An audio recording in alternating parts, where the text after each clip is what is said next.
Greetings, citizens! It is your HeroFizzer, and tonight we are back with more Persona 4 Arena Ultimax. We're going to be continuing on with Yu's storyline tonight, and I kind of timed that pretty decently. Excuse me. And hello, Yuki. Thank you for joining us this evening. It's a good song, don't get me wrong, but it's like I have to be very careful because that song kind of got me like a partial copyright strike on YouTube. So it's like I got to be careful how much of I play of it, but that's also kind of an issue because it is literally the song that plays throughout the entire main menu of the game. So good luck to me on that one, I guess. Anyway, yeah, so I'm still like reeling a little bit from trying to figure out last night's whole super cancel thingamajig, because like I really suck at that. I'm not gonna lie, I am terrible at that. Like that's like it's really hard to really showcase because I don't have a hand cam or anything yet, but um like the timing of my fingers just like doesn't really operate the way that the super cancel wants it to be. You can actually mute the main menu song via options. Well, the more you learn, I guess. I don't know. We'll see how this goes. I'm not gonna, I'm not gonna blame the game for like being like this, but we're not gonna be in the main menus for very long. But who the hell would want to mute one of the best songs in the series? Yeah, you know what? I will eat these payment limitations that don't actually affect me because my channel is not monetized on YouTube.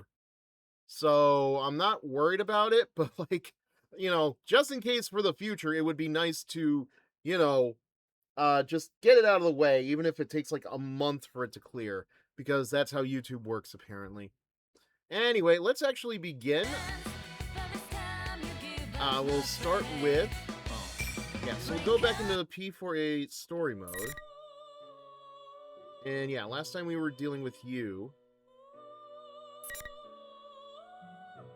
Yep, everything is according to plan. Actually, let's check, let me check Frosty Tools. Last time, HeroFizzer traded the writer's pen for a trial by fire in the arena. Between jumping like a kangaroo during the what? And surviving an hour of input reading madness, they prove that heroes don't quit, they just find the auto combo button. Cute. Now the mystery deepens as we dive into the story. Why does a Japanese robot sound like she's from the Bronx? If a beefcake emperor can exist, is anything truly off limits in this world? I mean, listen. Are we doing the tutorial again? Oh, no, no, no, no, no, no, no. I am not torturing myself. I'm sorry. If I can't get that one dang move, what makes you think I'm gonna get whatever else comes after that?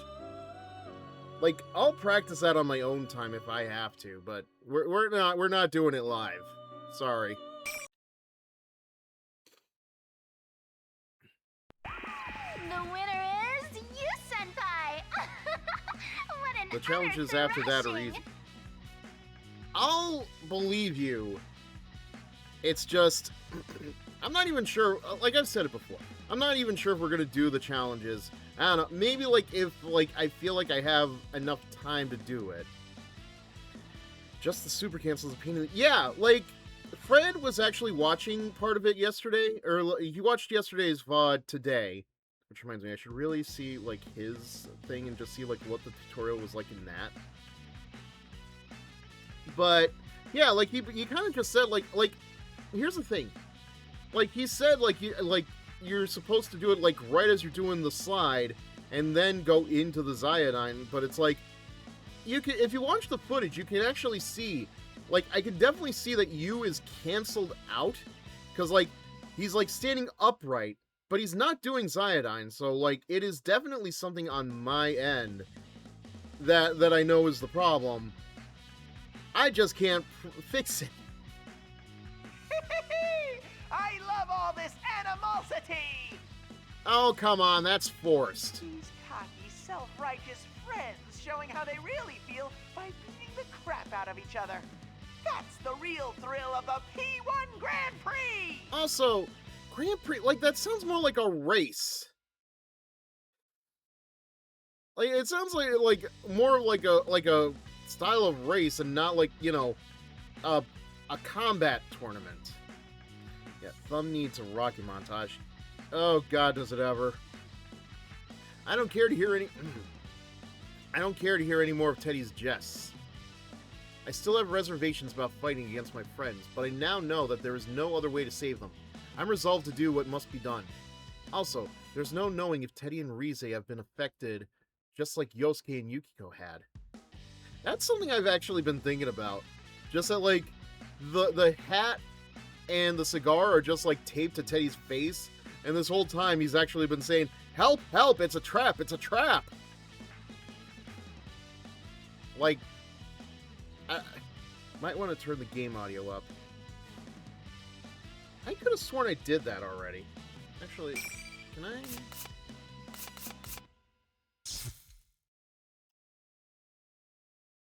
No, no, hold on. That's a conclusion I've come to, but Miss President seems to have other ideas. How much further are you gonna push this? Why are you doing it anyway? On OBS. Alright, fine. Yeah, we'll get to that. Just give me a second.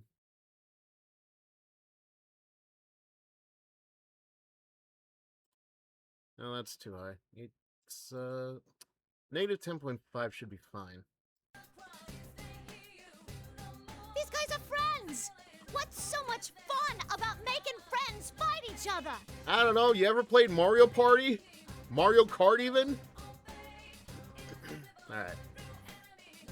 Miss President vents her frustration at Teddy's image on the monitor. But I was a bit surprised at how she worded it. Or fucking Uno, yeah, exactly. If you really want to torture yourself. He seemed more upset that he was making friends fight each other. Not why he had dragged the entire school into this mess. We've only just met, but she clearly sympathizes with us and understands the pain we're going through. Which is rather interesting, but, you know, I'm embarrassed but proud at the same time. A girl with such compassion would be a great student council president. It would also help if she knew maybe some kind of martial arts, but that's not this game. It's no wonder she was elected to represent the student body of Yasogami High. Was she, like... I mean, I don't know, it's like weird, very weird that you would say a sentence like that, you. It's alright. Thanks, though. It's not alright! This is... She's still worked up, and she lashes out at me. Yeah, what do you expect from somebody from frickin' New York? Perhaps her heart is still a little too honest. But her anger sets my mind at ease. Why? She's right. What General Teddy is doing right now cannot be forgiven. I glare at the monitor. Sorry, but you're not getting your wish. What? Did you think this would be all it took to break us apart? Well, yeah, actually.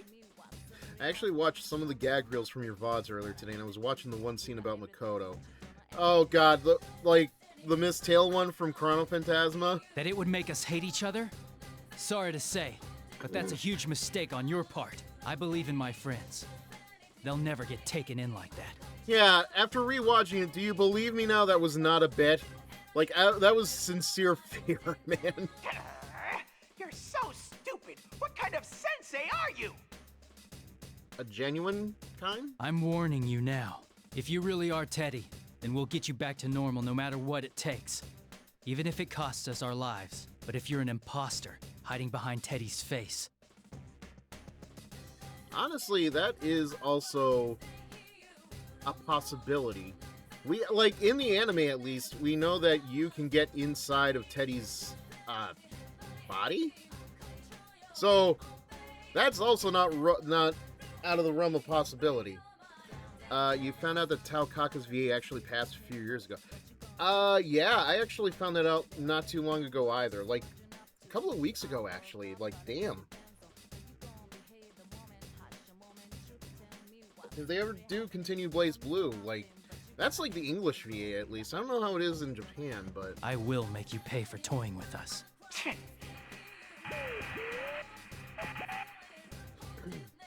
Teddy scoffs and turns around. The monitor suddenly switches off. Suddenly turning on us without any signs of remorse. That's not like Teddy at all. No, he's most likely not the real Teddy. Seeing the anger in his face only strengthens my suspicions. Someone must be taking Teddy's form to make it look like he's the one committing these acts. That girl's come around. That girl from the student council started talking to me as I was monologuing. I have no idea what she was saying as I was in the middle of all this discussion in my head.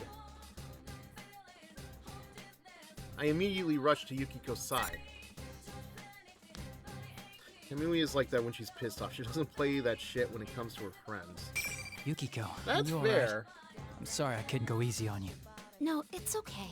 You aren't your usual self, but I could tell by your eyes that there was something going on. I'm sorry too. Did I hurt you? Hello, Valmont. Thank you for joining us this evening. Hope you're doing well. I told you she's basically a female version of Narukami. So, from what I know about you, yes, I can absolutely see that. I'm at work, just listening in. No problem, dude. Thanks regardless. Kinda, yeah. I sure wouldn't want to get into it with you again.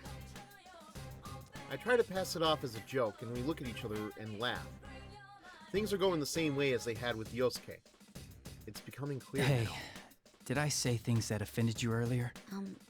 Yes. You did. But, you know, I've let those bygones be bygones. Speaking of OC, I'm still trying not to scream. Yeah, I know. I saw, like, yeah, I didn't realize, like, how tied to the football teams that your OCs were. I didn't realize that, like, in practice, they're basically gajinkas. That's even the right way I'm pronouncing it. Yukiko hesitates, as if even remembering it is a difficult experience. What in the world did my illusion say to her? I bet it was something horrible. Whoever's doing this is certainly finding the most annoying way of getting us to fight. Well, if you're not gonna fight yourselves, you kinda have to get it forced onto you, you know? I mean, what are the game devs supposed to do? Make original characters and have you fight them? Also, the guy from the video kinda looks and sounds like you. Oh god, it's not another J Schlatt moment, is it? But what I supposedly said to her doesn't matter. Yukiko is still hesitant to bring it up, so I tell her not to worry about it. I don't need to know what I said. I just wanted to see if my guess was right. It looks like our enemy has the power to confuse our senses. No, his name is Urinating Tree?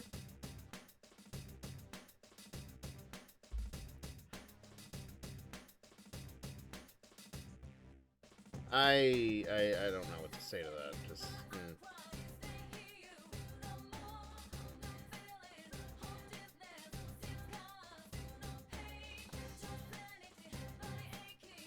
Anyway.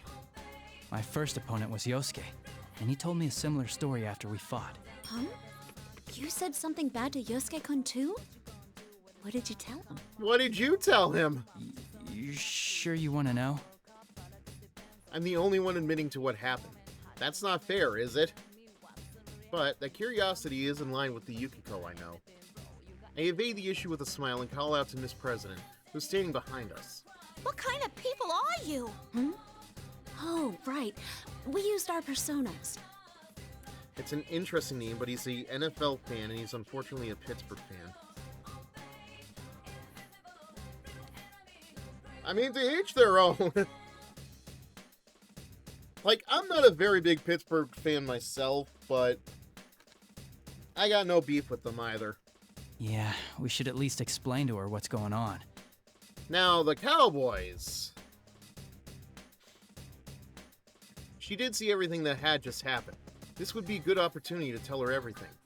I introduced Miss President and Yukiko to each other and fill in the parts that I had left out of my previous explanation. I tell her about the personas. I tell her that we're actually in a world inside the television. I say unfortunately because the Steelers have been mediocre for years. I mean, hey, there were still Minnesota Twins fans.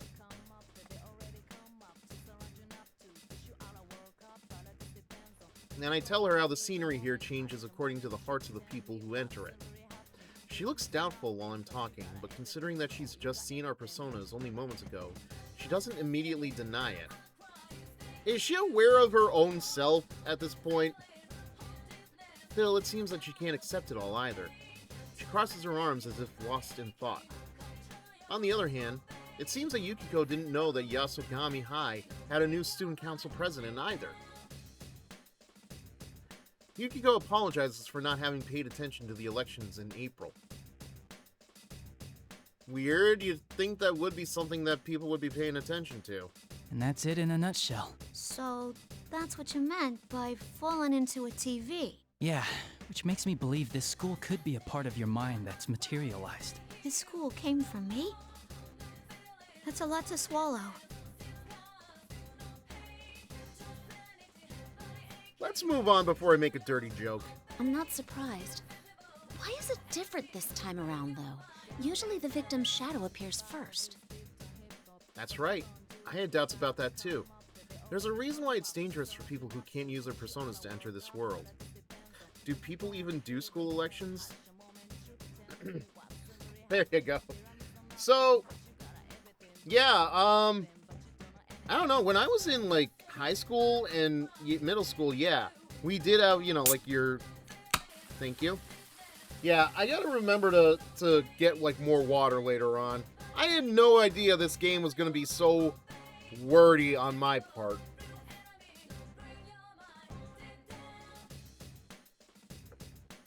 Thank God for Revival being fully voiced. Yeah, no, they do school elections like here in I don't know where if they do them down in Florida, but yeah, here they do.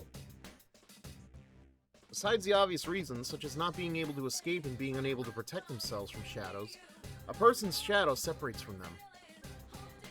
The shadows that split off are strongly attached to the original people they came from, and will try to harm them in order to become independent identities. I hadn't given it much thought since Miss President seems so energetic, but it's still possible that this has happened to her as well. I put this together with the conversation I had with Teddy a moment ago, and come to a conclusion. Boxers aren't better than briefs. I mean, I'm trying to mimic John Young Bosch. You think I'm not? School election? You mean popularity contest? Indeed I do, and welcome, Erkenhelm. Thank you for joining us this evening. The problem is that his voice is kind of deep. It is, but like, Hughes is not that... That was quite delayed. Thank you for the check-in. The other's insane. Like, it's deep, but as you, it's not really that deep.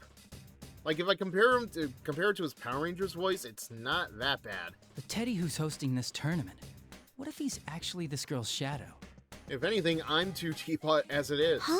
I noticed he got agitated when I called him an imposter. A fake Teddy would mean he's someone else using Teddy's form. I see. If this place reflects Miss President's heart, her shadow must be here. And right now, the strongest candidate is... Yeah, the second Black Ranger. Wasn't he in his 20s when he was in Power Rangers? Probably. To be fair, I think, like, a lot of the actors in early Power Rangers were themselves, like... like, early 20s, late 20s. Like, the problem there, too, is, I mean, this was, like, 94, 95, so... There's a lot of time difference, but, God,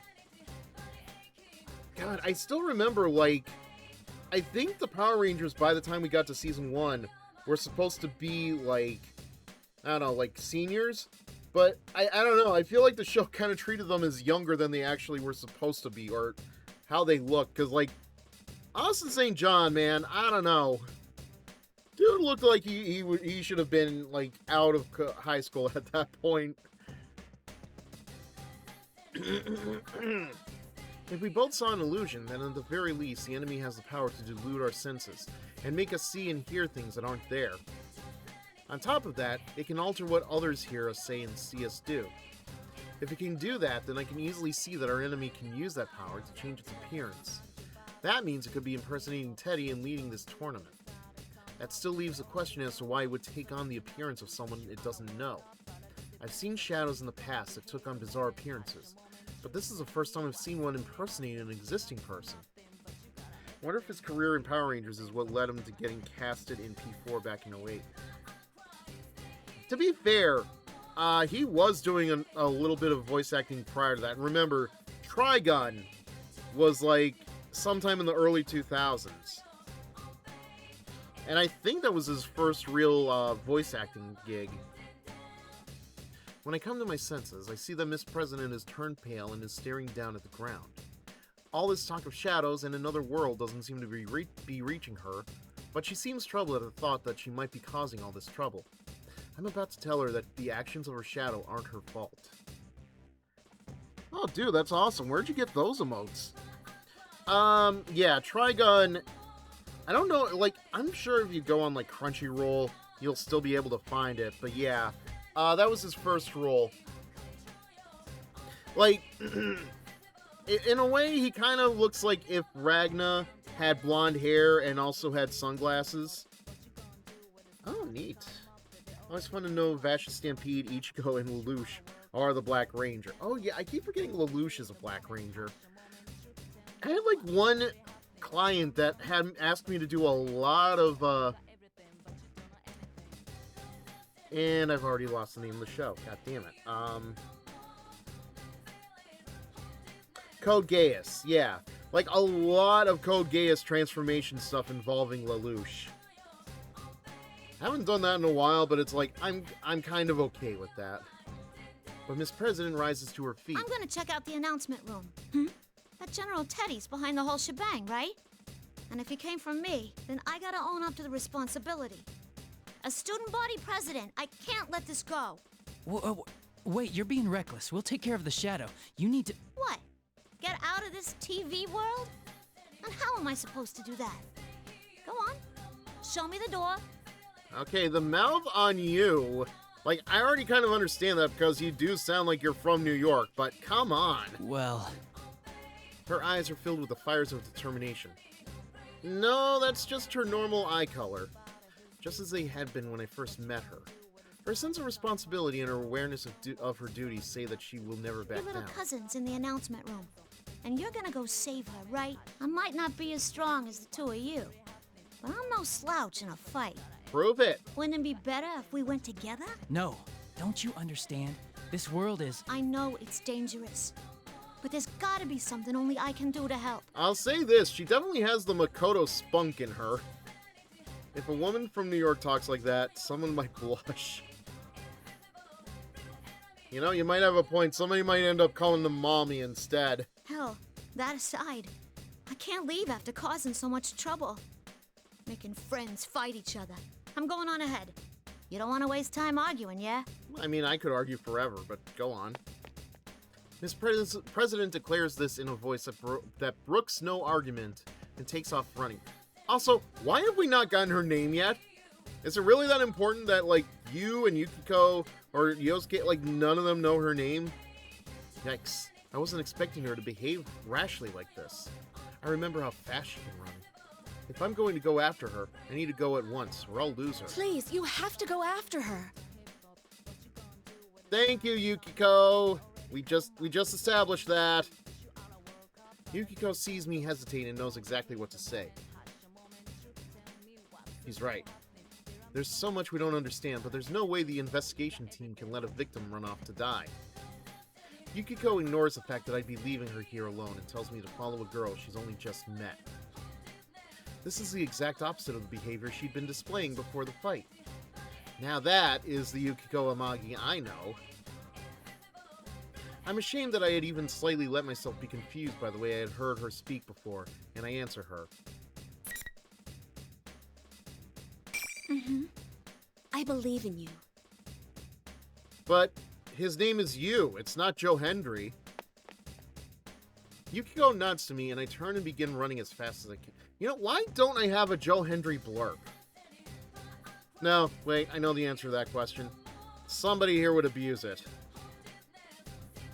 I have to rely on the faint echoes of footsteps. I had to pursue Miss President through the school. I can't use my memories of the school in order to navigate because the invisible walls are everywhere, but the announcement room is upstairs. Professional wrestler, very popular, very mimetic theme song, all you need to know. That obviously limits the paths that she can take. I will catch up with her no matter what. The only blurb I use is, up here it comes. Yep, that's the one. I've been running after Miss President for a while, but I still can't catch sight of her. Well, by the looks of things, we're in the same spot as we were before, so... She's so fast, it's almost supernatural. I even begin to think that her path may not be hindered by the invisible walls. Wait a second. Now that I think about it, she's not a participant in the P1 Grand Prix. She didn't appear in the introduction video, and even though she'd been there when I faced off with Yukiko, she wasn't affected by the rules. Hello Ash, thank you for joining us this evening. Hope you're doing well. Let me give you a quick shout out. Makes you wonder how fast she is in bed. I mean, she is a machine, so... Also, say his name and he appears. I believe in Joe Hendry. I believe in Joe Hendry. Yes, we did meet a Brooklyn girl. Now, why is a girl in a Japanese game Brooklyn from New York? No idea. No explanation given. Ash Alucard 2, a self-proclaimed funny streamer who occasionally plays DBD, Fortnite, and Phasmophobia. They're currently grinding to P100 with Hunters, but also enjoy chill vibes and practicing orbitals. Expect spooky content and mature language from this variety streamer. Twitch.tv/AshAlucard2. No, I'm sick and angry. It's just a small goal, but it makes me crave the blood of my enemies. What? I'm sorry to hear that you're sick. Hope you get better soon. Could she be able to walk through those walls? If so, then catching up to her would be quite difficult. Just as I'm thinking this... What, do we get another surprise guest here? Suddenly, a blue door appears in my path. Ah, I've seen this before. This is the entrance to the Velvet Room. I don't have time to deal with this, or so I think.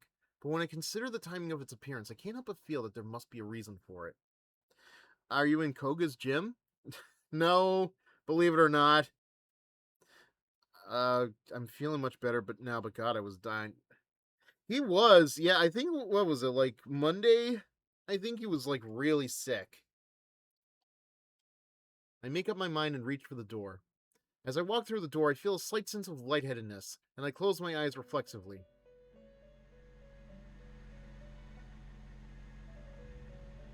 Okay, but why does it sound like the back room's in here? When I open my eyes, I'm seated in my usual position, and Margaret is smiling quietly at me, as if nothing is different. When she sees that I've noticed her, she speaks as if aware of my impatience. You seem flustered, but time has no meaning here. So, what you're saying is we could do it like multiple times, and we could still be at the same place, same time as we were before. For someone that knows nothing about this IP, it sounds like you're in Koga's gym and chasing Rias. Well, there's a crossover story. Margaret politely points us out, knowing that I'm in a hurry. Time is meaningless, huh? Lunchtime doubly so. I thought I had figured out a few things about this room, but it seems that there's still more for me to learn about it. If time doesn't pass while I'm in this room, then I should concentrate on what she's about to tell me. Once again, as if reading my thoughts, Margaret smiles. It seems you've emerged victorious and have come away with a piece of the truth. Only a piece of it, huh? Though you are in a garden of deceit, you have the vision to go forward. Very impressive. So I don't think I have to tell you about the apple and the snake, right? Is that student council president's shadow really the cause of all this, then? If time doesn't pass, then you can actually get enough sleep to feel well rested. God, I wish. Who can say? All I know is that you are getting ever closer to the truth. There is one thing I can tell you. Never start a land war in Asia? Margaret's golden eyes are fixed on mine. If that girl's shadow is the cause of this misfortune, She will face her trial, but it's separate from your fate. I don't have the vision, Margaret. I wear glasses. Honestly, same. But actually, it's interesting, because usually, usually the investigation team in Persona 4 all wear glasses, except for Teddy. So it's very interesting that throughout this game, we never see them put the glasses on. Probably because they don't have to actually worry about, you know, the normal shadows. You have your own trial to overcome. Keep that to heart. My own trial. Yeah, trying to figure out the super cancel. That's my trial. I don't mean to, but I repeat what Margaret had just said. Everyone sees various things in you that draw them to you. Salvation, hope. I myself find fascination in watching over you. Where are your hands when you're watching me, Margaret? Fate may not be the author of your trials, but you are destined to be tested. Margaret smiles mischievously and nods towards me. Don't oh god me. I think that's a very reasonable question to ask. Another slight feeling of lightheadedness passes, and I return to that otherworldly school. The blue door is nowhere to be found, as if it had never been there to begin with. Now, if it was manned by two twins, then yeah, but it would also be a jail cell door, so I think we're safe. I look up. I still don't understand what my own trial is supposed to be, but for some reason, my mind has cleared up a bit.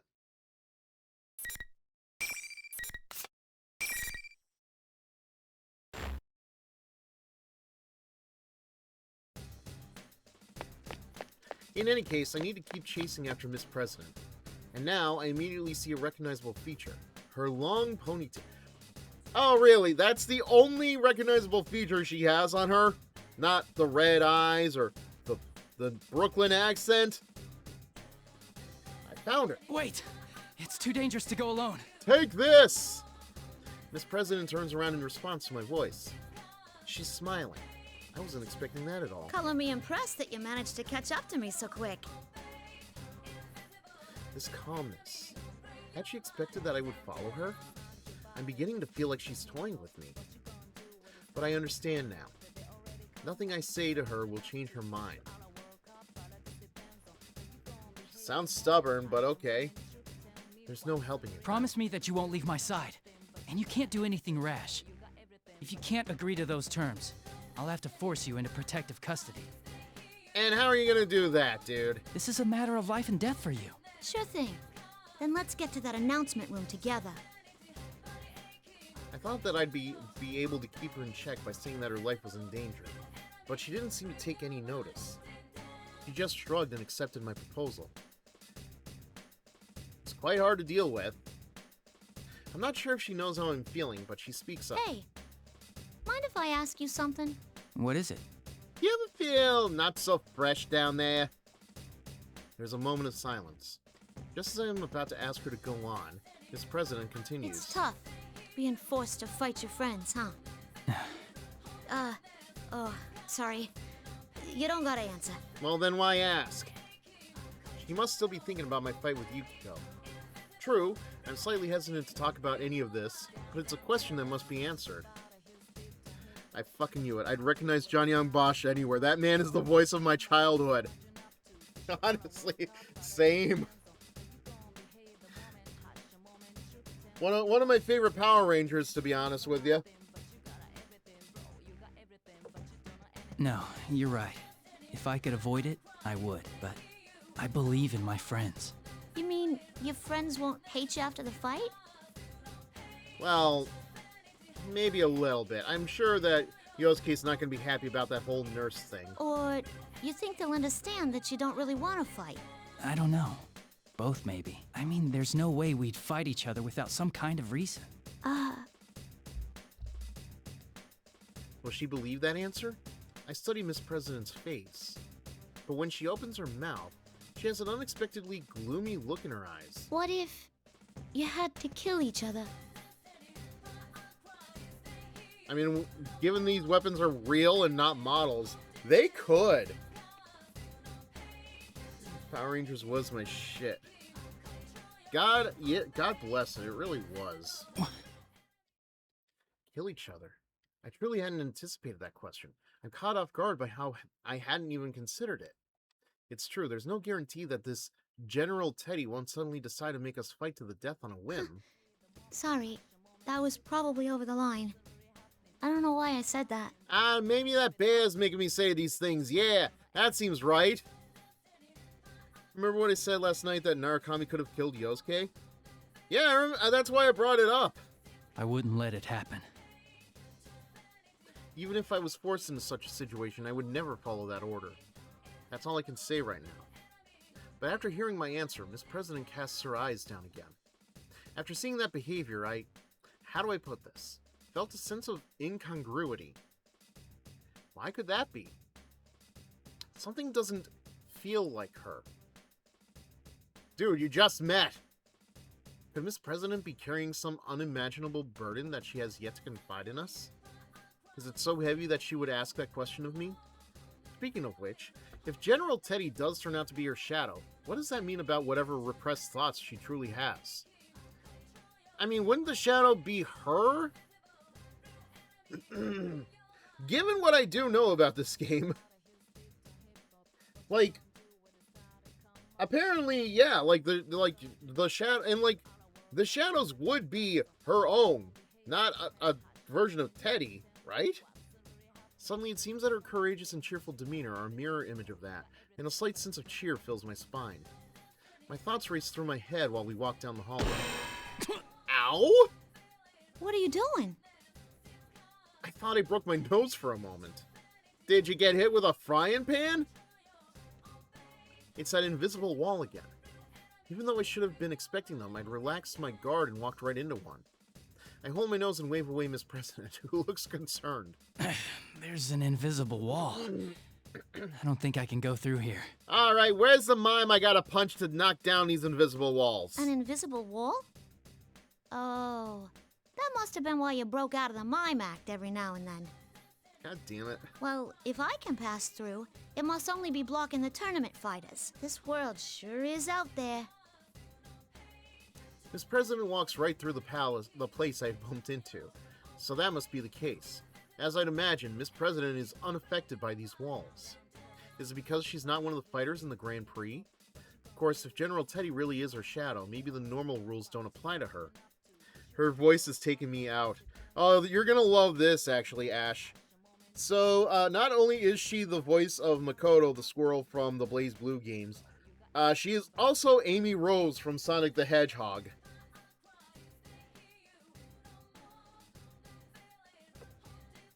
The entrance of the school building is ahead of us. But perhaps worst of all is that the wall I had just walked into is blocking me from reaching there. I'll just have to find some other way. No, there are walls there too. And the same can be said for the direction towards the entrance. And well, just on either side of me, walls. I'm literally boxed in. Where are these mimes and how do I punch them? A thought crosses my mind as I check back the way we had come. It's this scene. Oh, that's ominous. It's as I thought. Another invisible wall has formed where I had just passed, and I can't go back. With walls in every direction, there's nowhere I can go. I'm trapped. And if I can't go anywhere, this can only mean one thing. I have to climb upwards! Be careful. This probably means... The moment I call out to Miss President, General Teddy appears on the monitor in the entryway. It means my third round in the P1 Grand Prix is about to begin. Why don't you just take out your invisible sledgehammer? If they had one! Is your snout okay, Sensei? Jeez, you're such a klutz. You're still using that form? It's getting old. Why don't you just show your true self? Boy, you've gotten peevish. I don't have any idea what you're talking about. I was intentionally trying to rile him up, but he wasn't falling for it. It looks like I'm not going to get him to reveal anything that way. I quickly changed tactics. Okay, so who's my next opponent? Ooh, now you're getting into the spirit of things. Let me guess, you're starting to enjoy beating up your friends? Okay, with the next challenger, come on down! But we're in a hallway. Oh. Just realized the mouse has been in, like, the middle of the screen. The general doesn't pick up on my intention and loudly yells out what appears to be his pre-battle catchphrase. Smoke pours out. Like, I swear these entrances are more designed like how most Japanese professional wrestling matches begin. And who should appear from the smoke but the person I was expecting to see? 4 of us entered the TV together. I've already fought against Yosuke and Yukiko. Then, Kanji! That's what I thought. You're the last of us, after all. Yeah, I had a feeling you'd be next, too. Chie laughs along with me. For the moment, there doesn't seem to be anything wrong with her words and actions, but I can't let my guard down around her. Meet Nas and May Canner from Ed, Ed, and Eddie. That is right. After all, I'd felt the same way when I encountered Yukiko, too. But as they say, the third time's a charm. I have to see if Chie's in her right mind. I decided that the best way to do that is to be calm and start a conversation Chie, with her. you know what they're doing, right? Before I can begin to explain, Chie cuts me off. Yeah, I know. The stuff we say gets twisted around so we end up fighting each other, right? Don't worry. You're the son of a bitch who left us as soon as the last case ended, but you're still our good friend. Yeah, she still doesn't sound like she's hit her peak. I mean, you have it easy. You're just fighting your friends. I had to keep killing over and over, all because of you humans! I'm sorry, what? Now, this is obvious. Chie is clearly not herself. It's so blatant her words don't offend me at all. Moreover, it's not just out of character, but Chie would never say anything like that. Unless she wasn't human! And you humans? That's as good as confessing that you're not human. Oh, right. Carnivore, was it? Miss President is watching us from nearby. She looks more dumbfounded than worried. Yeah, I don't blame her! Still, what Chie said at the end caught my attention.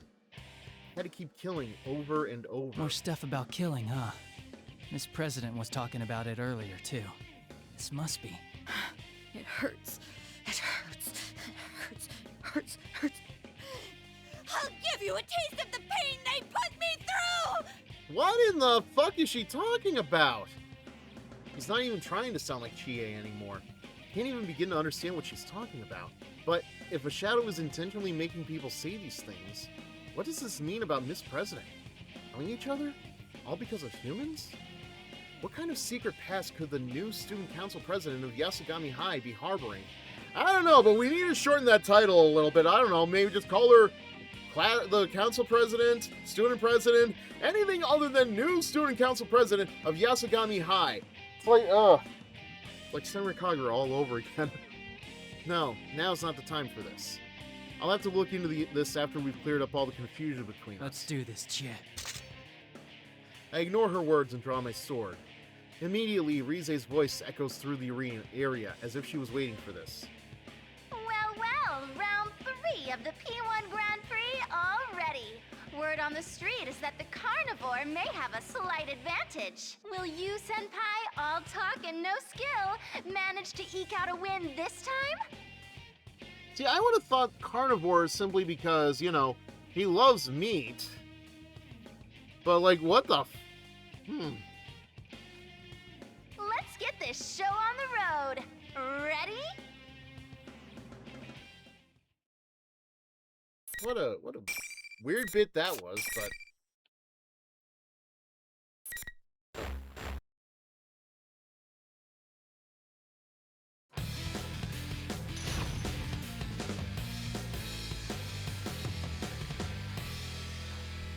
There's no skipping it, I guess. Or it could press start. Final.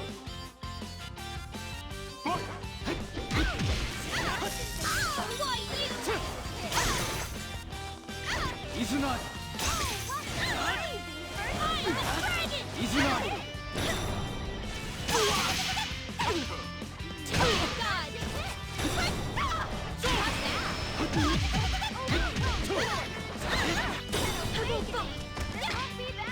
What? Persona. such a There we go. Yuki is so proud. Time to leave. I don't know if I would call that getting better, but it's like I'm still pushing, like thinking of like random buttons to press, but I have a better idea of what they do now.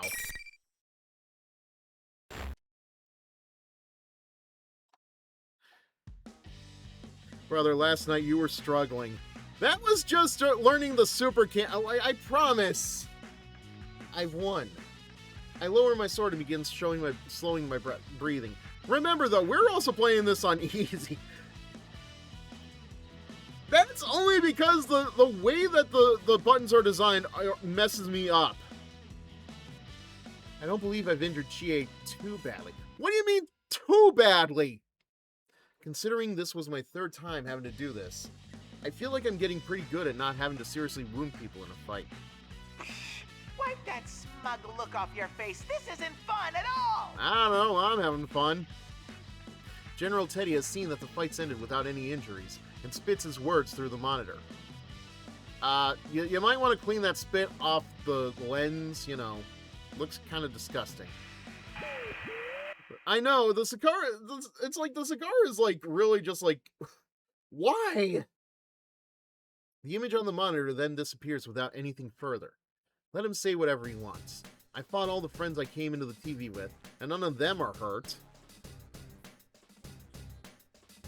Okay, listen, there may be a little bit of blood on Chie. Sure, it's kind of spouting like a water, like a geyser, but you know, she'll be fine. She'll be fine.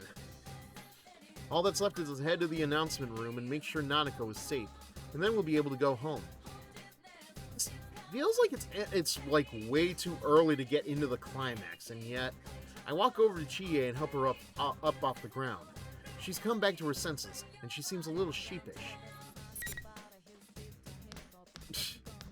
Sure, let's dig the wound a little bit.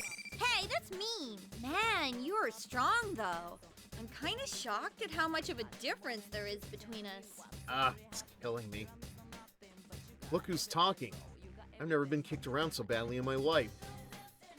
Oh yeah, sure. I wait for Chie to reach her feet and then tell her everything that's happened to us up to this point. So the others are safe, too? What a relief.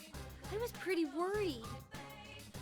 Chie is so relieved that she sits down on the floor once more. I can't help but smile at that reaction. She really does care about her friends. I'd be scared to fight Chie. I mean, I've seen what she does to Yosuke. Yeah, these are the people I believe in. Seeing us exchanging smiles like nothing was wrong, Miss President sounds perplexed when she speaks up. All right, she's here. You guys really are tight, aren't you? Makes me jealous.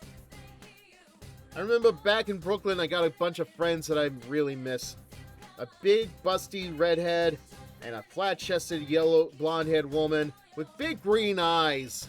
I swear, they'd scare the crap out of you if she was stuck in some kind of a visual novel.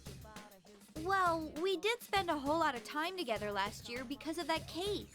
Sure, I was surprised to hear such weird stuff coming from him, but I know he'd never say any of that to me. I keep telling you, Noelle reminds... The way Noelle looks in a lot of her PNGs up to Chrono Phantasma reminds me of Monica from Doki Doki Literature Club. Wait a sec. Who are you? What do you... Oh, right, her. Oh, I forgot about that. I quickly introduce Miss President and tell Chie that she may be a victim of this case. Chie asked me if she has a name or something, and I just tell her, what matter does that? What does that matter at all? But Chie looks again at Miss President suspiciously. Huh? The student council president? You mean ours? That doesn't seem right. I remember the new president being a guy. Miss President, did you transition? What are you saying? I'm the student council president. Who else would I be? I'm pretty sure, though. Maybe if you told me your name, I'd remember. My name... Miss President stops moving. What's going on? She can't tell us her name? That's not that strange a question. Is it? Well, if you can't remember your own name, I guess that makes sense, but for some reason, Miss President seems unable to answer. I sense some kind of incoherent melancholy from her. No, you're thinking of Haruhi Suzumiya. That's a whole other melancholy, though. Chie and I share a tense glance. Remember when SpongeBob threw out his name?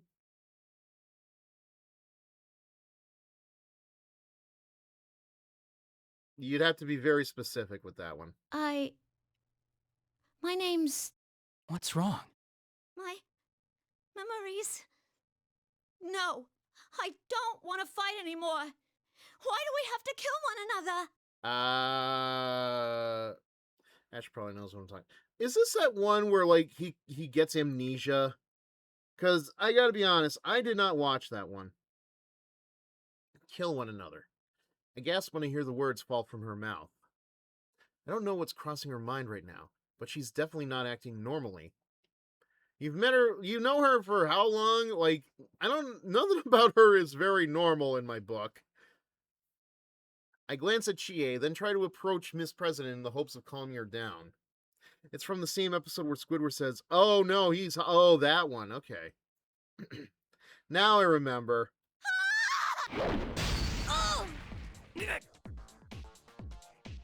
Without warning, Miss President begins flailing her arms, as if trying to ward off demons that only she can see. They were flailing around like Kermit the Frog introducing the next guest on The Muppet Show. Chie reaches out and touches her and...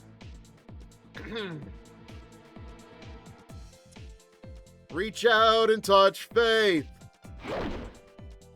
Miss President's arm catches Chie and easily knocks her aside. Chie! Wacky waving arm flailing tube man! Yes, that too. What power? I barely managed to catch Chie before she slams into the concrete wall. Still, this sudden breakdown. What in the world's happened to Miss President? And who leaves an umbrella in the hallway? Once I've helped Chie back to her feet, we carefully approach her from both sides. Like, I don't know, somehow the soccer ball makes sense, but not the umbrella. This will be a little rough, but it can't be helped. We can't ask her anything while she's like this. But at the moment... What? No. Before I know it, Miss President is flying through the air. What, is she sitting on an invisible bench? She was jumping. Like the party in the club is jumping. For a moment, I can't comprehend what I'm seeing. This is no ordinary leap. It's a quantum leap! She was at a standstill, but now her entire body is suddenly up higher than my head. Well, except for her crotch. It's at my face for some reason. She's using the light dash rings from Sonic. Her jumping ability is unbelievable. Now, if only there were a spring around to help her out. She and I look up in astonishment as Miss President kicks off the ceiling and change directions and lands at a full run. Wow. Who is that girl? Did I say something to offend her? She did mention something about her memories. That's what you're worried about? That you offended her so badly she transcended into a whole other power? Come to think of it, her memories did seem a little muddled. Maybe she was on the verge of getting them back. What kind of memory would make her go nuts and run away like that? Well, memories of the werehog for starters. I can't answer Chie at all. What if you had to kill each other? I hear Miss President's sad voice in my head. Chie apparently wasn't expecting me to answer her, and she continues. I'll wait here. Make sure you rescue her, okay? Her voice is strong and confident. Not confident enough. To drive the point home, she pokes my chest with her finger as if ordering me. Werehog from Unleashed? Yep! Even though she might be in danger herself, she's still worrying about others. All my friends are like that. That makes me really happy right now. I ask Chie if she'll be alright on her own. She fires back, "Let me worry about that!" I nod to her and begin running after Miss President once more. I will save her, no matter what.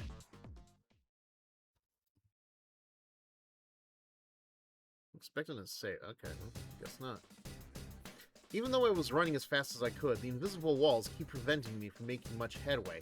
As long as you're not slamming into them, dude.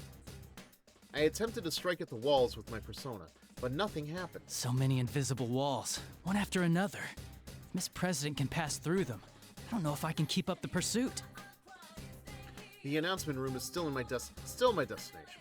There's no way to know if that's where Miss President is headed as well, but if there's a shadow waiting for me there, I'll need to get there anyway.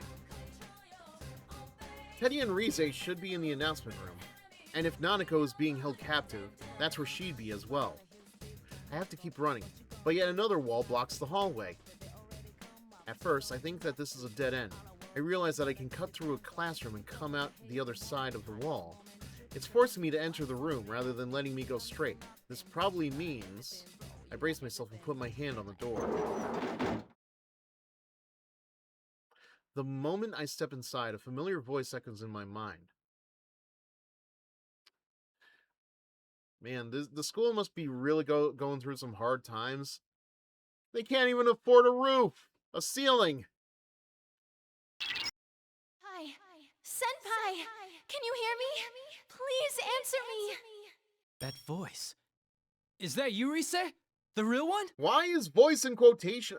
This is something... Okay, I've probably complained about this before, but, like, this is something that bugs me about a lot of, English text from Jap. Like, it's always in quotation marks, and I'm like, why is that?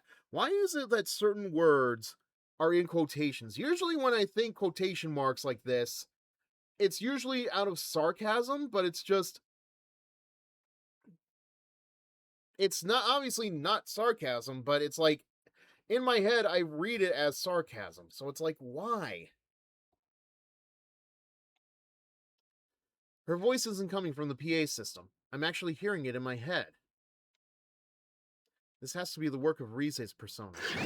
Thank goodness. I've been all alone since that weird fake Teddy captured me. And then you were all fighting each other. I can hear the relief in her voice.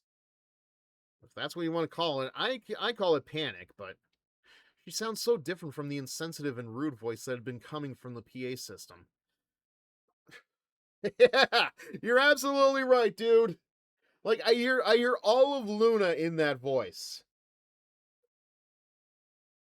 Not so much here. This is indeed the Rize I know. Where are you now, Rise? Can you locate where I am? I'm sorry, I don't think there's time. I'm stuck in the announcement room. Yeah, if anything, they could have just italicized voice. I guess. I don't know. It's something that I've never really like grasped with this kind of thing. It's not like just this game. Like, it's just prominent in a lot of Japanese to English media. Please, Senpai, you have to hurry. If you don't, he'll... Rise! What's wrong, Rise? We're sorry. Your call cannot be connected right now. Please try again later. There is no answer.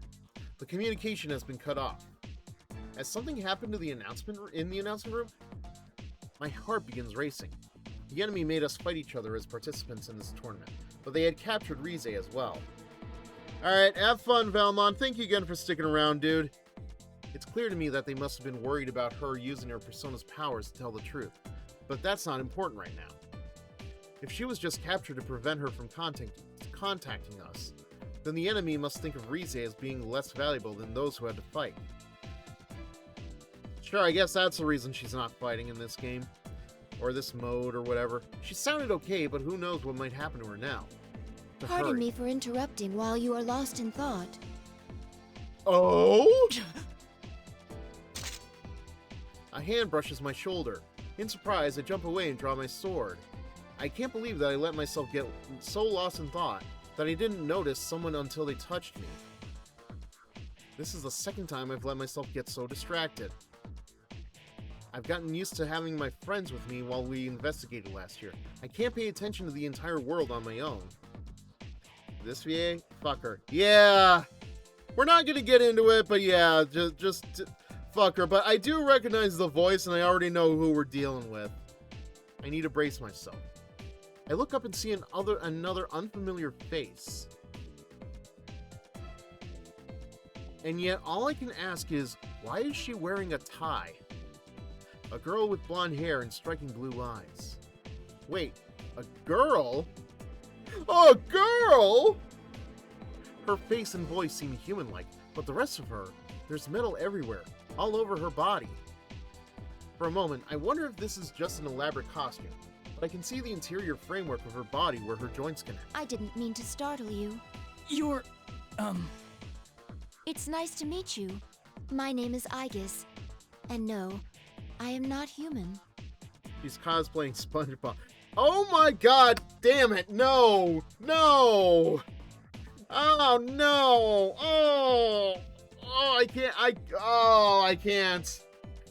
I can't unsee it now. God damn it. Like, I don't even know how she looks at the... I'm trying to picture the bottom right now, but, like, all she needs is brown booty shorts. That can be arranged. Okay, well, I'm glad you cleared that up immediately. You are the one from the introduction video, listed as the Sister Complex Kingpin of Steel, Narukami-san.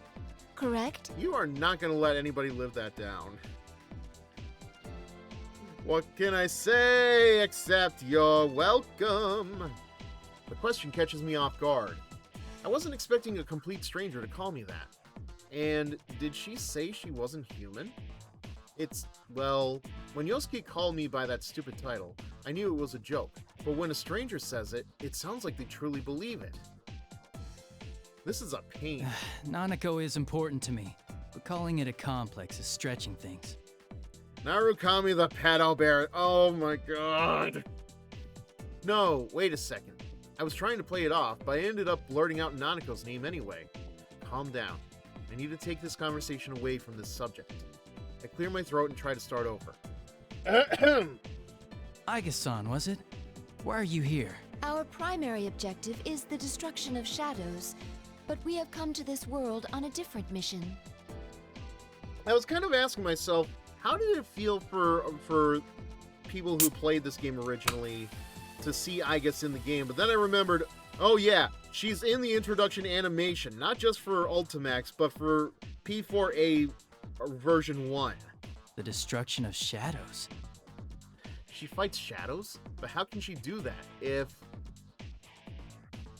Actually, how does she do it? I know in Persona 3, everybody uses a gun to simulate the feeling of suicide, to summon the persona. Also, her breast got upgraded in this game. You know what? I will take your word for it. Then does that mean... Yes, I have a persona as well. Though my body is a machine, personas are the strength of the heart after all. Oh, I guess that's nothing. I've seen robots with personalities and humans with no personalities. Just as I thought. I'm surprised to find another Persona user outside of my group of friends, and a robot on top of that. I can't come to grips with all of this. From the way we were talking, she seems just like a normal person, only in an interesting suit. True, I've seen stories on the news about robots looking uncannily like real humans, but isn't something like this far beyond those? Way before the Clanker era. Oh my... I'm kind of imagining a conversation between Aegis and 2B right now. So why is it that you carry around this sign that says, "Please do not put hand inside robot"? It's a long story. I don't think you have the parts to know about it. Still, I can't help but believe the evidence of my own eyes. I mean, I've been hopping in and out of TVs for the past year. Who am I to say what's strange or not? Something I have to remember when it comes to me and my stuff, you know? Perhaps the technology behind her creation has supernatural roots of its own. I find myself growing more and more interested in how she came to be here, but I have to put that aside for now. There's something I need to find out from her first. This P1 Grand Prix. It's so similar to the events of last year, but to think that it would involve someone like her, I don't have a clear picture of everything that's happening, that's for sure. I calm myself, then ask her what I feel would tell me what she's doing in this world. And what is this mission of yours? She opens her mouth to respond. Just then, the monitor inside the classroom turns on. It's at that moment that I suddenly remember. It's likely that I'm going to have to fight here. I'd forgotten about sensing that when I entered the room. Aha! So that's where you got to, Sensei. I've been looking all over for you. Do you not have camera monitors in your room? Ooh, who's the honey? Were you in the middle of trying to score with her? As if you didn't know. You're the one who lured What a us both face. here. Oh my, did you figure it out? I didn't have a choice after those guys decided on their own to horn in on the fun. There's a whole other story we're not aware of at this point, right? You're a bright boy, Sensei. You know what's coming next, don't you? The general on the monitor gives me a twisted smile. Could Aige-san's mission be something that would cause him trouble? I can't figure out what his motives are, but he's using us to crush each other. I think she's programmed for that. Probably? I don't know. There's no obvious way to go about that. In other words, she's the next challenger that's being set against me. Aige-san seems to understand this as well, and is staring at the monitor with a quiet animosity. Sorry about this. Do you know the rule of this tournament? Only the victor of each match may move on. Yes? I have nothing against you, but I'm in a hurry for my own reasons. Neither of us, in other words, can back down. Then there should be no hard feelings. I'm sure somebody has hard feelings for you, I guess. Aige-san is refreshingly straightforward about this. She immediately takes a fighting stance. A bitter thought comes to me. It's tough being forced to fight my friends, but having to hurt someone that I don't even know is just as bad. Another thought comes on the heels of that one. Yes! I'm glad you noticed it! I don't know this girl. Perhaps her appearance here means that there are urgent problems that an ordinary student like me can't fathom. What gives me the right to stop her on her mission? Shouldn't I know what's at stake before I take that from her? Thankfully, it seems that she hasn't gone mad like my other friends. Perhaps the enemy doesn't care about clouding the minds of people who don't know each other. If we're still capable of understanding each other, then we should talk this over before we do anything. A little late for that, I think. That will not do. We will speak more of this after one of us wins. Aige-san says it so quickly as if she's reading my mind. Probably has a good read on body language. For a moment, I'm struck by how she could have known what I was thinking, but I realize that she's right. What good would it do for us to talk things over? True, the loser cannot leave this room, but until we have a battle, neither one of us is going anywhere. It doesn't really matter if we can come to an understanding or not. Until we have our fight, none of our goals are going to be accomplished. If that's the case, then it's better if we don't hear about each other's problems before we fight. That could be why Aige-san hasn't told me anything. This must be her version of kindness. No, I'm pretty sure she has another way of showing that, but I silently ready my sword. Aige-san appears to smile slightly when I do. Right, I'm not going to give up on what I'm fighting for either. I need Nanako and my friends to be safe. I have to make sure that Miss President is okay. I will use everything I can to protect them. To thank her for her consideration, I make it a point to announce that I'm ready to start And the fight. here goes. There's no need to hold back. Indeed. Let us do battle. Alright. Yeah, why not?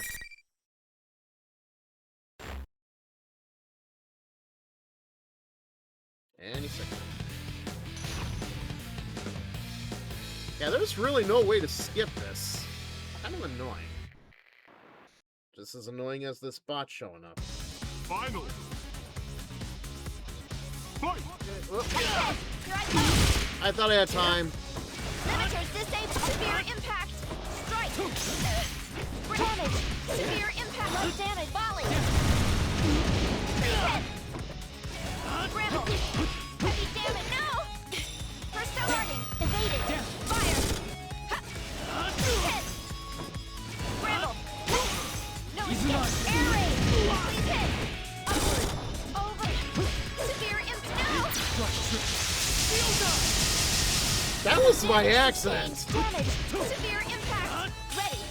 Fire. Please hit. Please hit. Down. Fire. Ow. Upward. Please hit. Firing. Fire. Okay. Firing. Persona, rise up. No. Persona, move down. No. No. I failed. Easy No. enough. I studied limiters. Oh god, oh god. No escape. Firing. Evaded. Fire missile. Persona. These are not. Wait, that was close. Skip that opening. Are you crazy or are you crazy? Oh my god. Oh yeah. Yep. Easy mode. Easy. Like no, I'm trying too hard to do like moves that I probably shouldn't be doing at the time.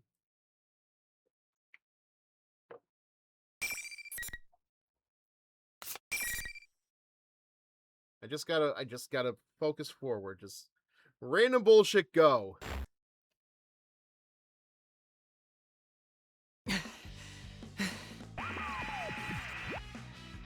Wowza! Now that's the sensei I need to know. send you videos of how I do it. Junk was no Fair. match for you. Serves you right. Keep suffering. Friend against friend, beating the heck out of each other. A machine with the power of a persona. She was made to fight shadows, but I had no idea what she was capable of. I feel like my mind's been drained even more than my body. It angers me to see that the General is watching over us with an expression of joy, as if we were some performers for his amusement. I mean, theoretically. I look up and glare at the monitor. I don't know why you're making us fight, but it's pointless. We aren't fighting because we hate each other. The reason we can fight is because we respect and trust each other. A low growl. That's the only sound I hear. The real Teddy's never made such a hateful sound. It's actually rather scary. Could we hear it, please? Stupid! You're such a dumbass! What's with you? Oh. The image on the monitor distorts along with that outburst. The General is having trouble remembering to act as someone else, and his face bulges and ripples disturbingly as his hate pours through the screen. Any pretense of copying the adorable stupidity of the real Teddy is gone now. I notice that the voice spitting out these hateful words is not Teddy's either. Respect? Trust? So what if you don't hate each other? You're not like me! I hear less of Teddy in there too. That's weird. I was forced to fight against my will! I destroyed them with my own hands! Wait. I think I hear Labras in there. You should all have to go through the hell I've suffered! See how it feels to destroy everyone you call a friend! So what about the male voice, the deeper voice I'm hearing? If I knew It this is. was gonna happen, I would have made the rules so you had to kill your opponent to move on! The General on the monitor continues to rage. What are you talking about? Why did you set this tournament up? The moment I say that, I feel that all the dots have become connected. When Miss President had asked out of the blue if we were going to be forced to kill each other, that ominous muttering of killing one another, were these both something that had come directly from her past? Maybe she had been forced to fight against people she didn't want to fight. Had she been forced to destroy something that was precious to her? There's no way to know for sure, but it's possible.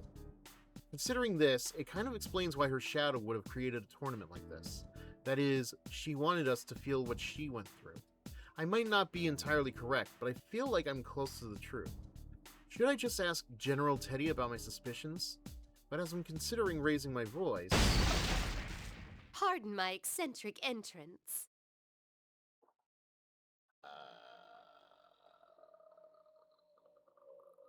Who? What? Someone comes crashing through the ceiling. What in the world? I rush over to Aiga-san to protect her from the falling debris.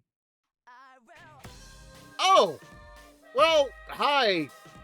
Elizabeth, you're like the last person I expected for some reason. When I look up, I see a young woman emerge from the cloud of dust. While not as strange as Aiga, she seems a little uncommon as well. Although that shade of blue is looking very familiar. Oh, give me a minute. But even beside that, why did she have to come through the ceiling? This room has doors. Also, there's no ceiling. I don't see a ceiling where any of that lighting fixture is. Hello? It makes no sense at all. I was about to get to the heart of the matter with General Teddy, but the monitor in this room has been destroyed, along with the ceiling. Yeah, thanks for that, by the way. Though she seems oblivious to my confusion, the girl cocks her head and apologizes again. Oh, please excuse me. I didn't have the faintest idea that someone would be here. This song playing right now is the final boss theme from the OG Persona 3. Really? I could have sworn it was something different in Fez. Faintest? Feigned? Fiend? Something along those lines at any rate. I should know this. What the hell is she talking about? Who in the world is this person? And why does she remind me so much of Margaret? Wait a second. That blue suit she's wearing, it looks familiar. Now it's getting to him. And with that silver hair and golden eyes, could it Are be? you from the Velvet Room? My, is this what's known as being hit on? How is that hitting on you? A forbidden ritual where one human approaches another based solely on appearance and bets on the inner self being equally attractive. Ma'am, it's a yes or no question. What? No, I'm not hitting on you. You just remind me of someone I know. Okay, so that actually sounded like I really was hitting on her. No, I need to stop thinking about that. In any case, I need to ask her something. Do you happen to know anyone by the name of Margaret? Margaret. When she repeats the name, her face seems surprisingly youthful. I'd been taken aback by her bizarre speech and actions, but could this girl be younger than me? Doubtful. Her profile simultaneously evokes the images of a pondering philosopher and an innocent girl. Mitsuru from the OG P3, Callie from Ruby, Tamari from Naruto, and Edelgard from Three Houses. Oh, okay. Oh, I know. The name is not coming to me, unfortunately. I do know that Mitsuru replaces, her replacement in Reloaded is Dorothea from Three Houses. Callie is, yes, I know who Callie is. Trust me, I am familiar with Callie. I don't have to explain the J Lullaby stuff. Should I be more polite? I guess that doesn't matter too much. Anyway, worrying about the niceties isn't the most important thing right now. Actually, we should introduce ourselves first. I'm Yu Narukami. Ah, that had slipped my mind also. My name is Elizabeth. What do you mean that slipped your Dear mind me, also? to hear that name fraught with memories in such a mundane, remote place. She thinks of this world as a mundane place. That's confusing. Porn artist, that's all you need to know. Yes, Edelgard is the white-haired girl from the Black Eagles. I'm saying that in Reloaded, Mitsuru's voice actor is Dorothea from Three Houses. I know that much. The girl, Elizabeth, suddenly bows elegantly. Margaret is indeed my sister's name. Can I take that to mean that you are another guest of that room? I see. So she's Margaret's sister. That would explain why she reminds me of her. I mean, what's next? Am I going to find out there's a whole family of these guys? Elizabeth-san, huh? Well, I guess that's the case. It's true that there was a time when I visited that room. Igor, Margaret, and now Elizabeth. It seems there are more people who call that place home than I thought. I think I'm glad I met Margaret last year instead of this girl. But why is a resident of the Velvet Room here? Did Margaret send you with a message or something? I am currently utterly neglecting my duties. Yeah, kind of. Is that so? That doesn't really tell me much, and I have no response anyway. So what possessed her to come blasting in through the ceiling instead of using the door? I decided not to bother asking her that. If I remember, Igor kind of looks like you can be Doofenshmirtz's dad. I mean, you have seen Doofenshmirtz's dad, right?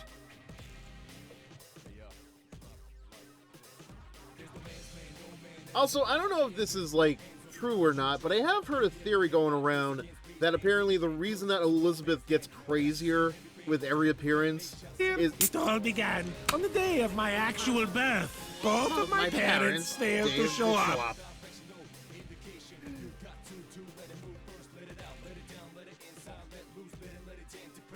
Like, she gets crazier every game, and I think it has something to do with the way that the Persona 3 protagonist passes away. I am not 100% sure about that, but I have heard something along those lines. I've met so many different people over the last year, but trying to have a conversation with this girl is like trying to ride a wild horse. Well, start riding. She's just going to ignore the direction I'm trying to steer us towards and just veer off wherever she wants. Best to just hold on and go along for the ride then. Maybe if I pay attention, she'll tell me something worth my time. Even if I try to ask her any questions, she'll likely just be confused anyway.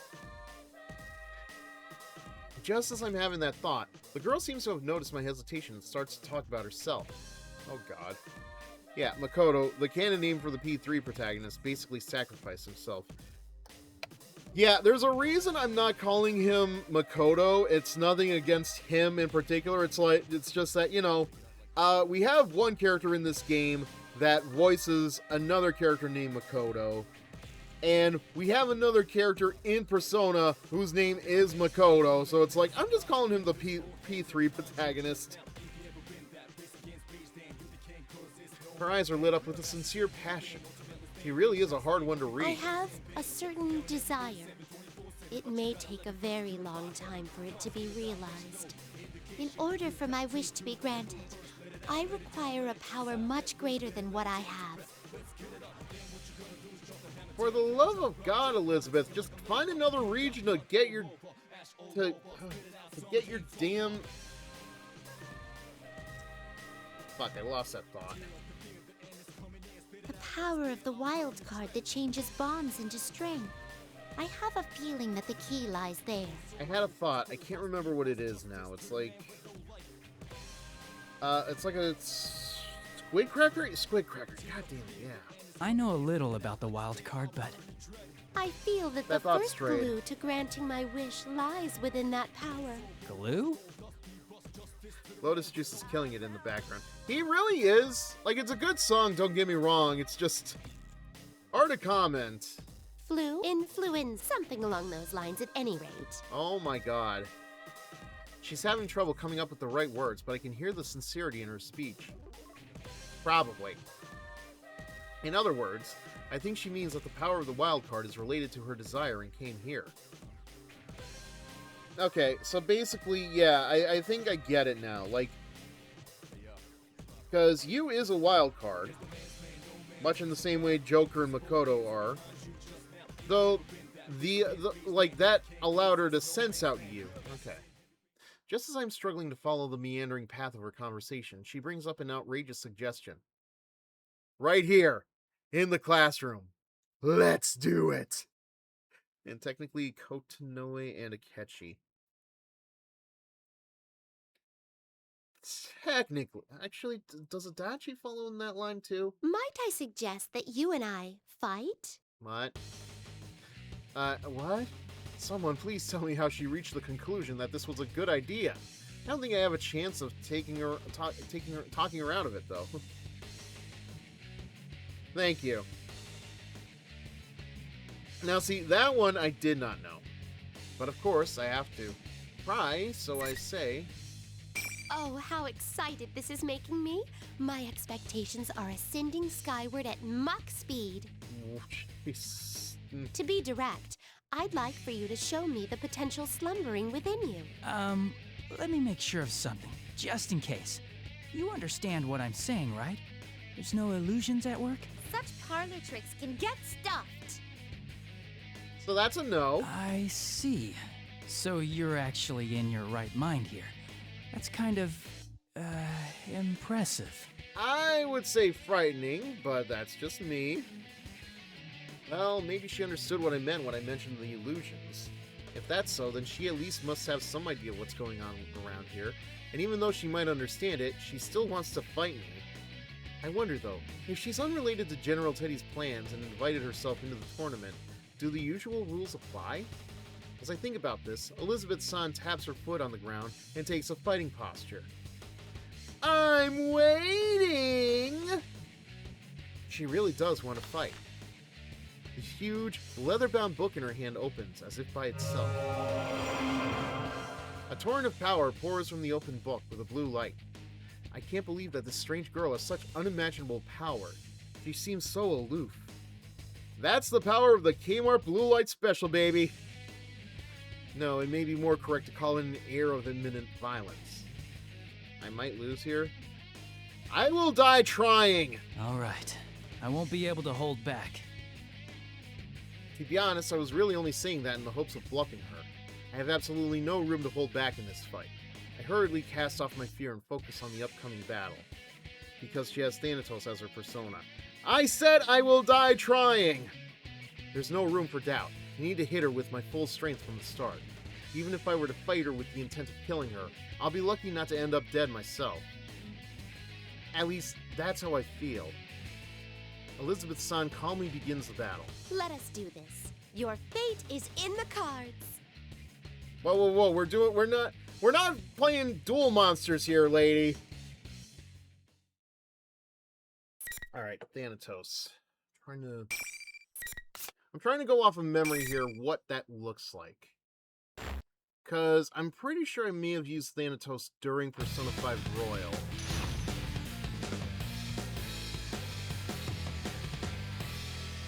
Did not get a good enough look at the thing. Final. Ah, yeah, here's the music. Oh, this guy! From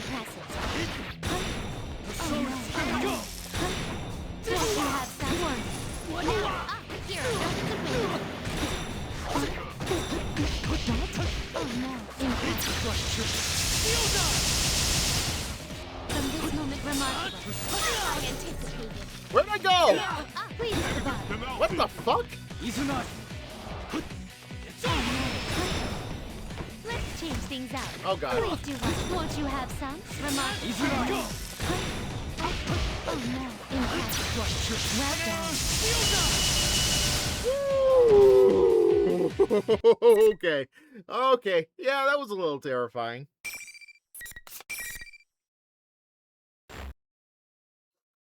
We made it though. Ooh. Hold on. We have a cutscene. And this isn't even using Blaze Blue's style, so just when I thought I'd managed to throw her off balance, Elizabeth-san gets back up elegantly, as if nothing had just happened. Suddenly, I feel an intensity build up in the air. Don't tell me she hadn't been taking this seriously at all up until now. In the next moment, I'm swallowed into a torrent of power like a leaf being blown into the air, without the slightest understanding of what's happening. My vision blurs as I'm spun about, and before I can tell I'm up from down, the floor jumps towards me, and I'm slammed into the ground. The floor jumps? We got student council people floating in the air, and now floors jumping? Get out of here. Am I going to lose? As my consciousness fades, I see the faces of my friends in Aiga-san, all those I had fought against up until now. Also, the student council president, I guess, maybe? It's just like that story that you see your life flash before your eyes just before you die. Am I dying? Can I really accept that? It's not over. I haven't lost yet. I can still fight. I've come so far. I can't lose heart now. I desperately force my legs to move and manage to stand up again. Elizabeth-san shuts her book with an air of finality. Well, that was anticlimactic. I see. I am quite content with this outcome. It seems you possess true strength. The unyielding torrent of power suddenly ceases without warning. Is it over? Even as I come to understand that, I continue to stand stock still, unable to move. I believed you were at the limits of your stamina after the battle against Igus earlier. In actuality, your heart almost gave in during your struggle with me. Yeah, she's crazy. Yeah, I kind of figured that out by now. So, you're saying that I had some heart attacks during that fight? But each time you faltered, the many hearts supporting you gave you strength, helping you to rise again. You sound tired. She cuts herself off and nods to herself, as if to confirm some suspicion. This was truly an intriguing battle. I believe our encounter has borne much flute. What? Flute? Flu? chimneys.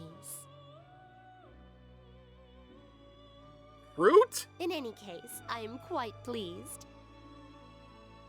I'm pretty sure she means fruit, right? Born much fruit?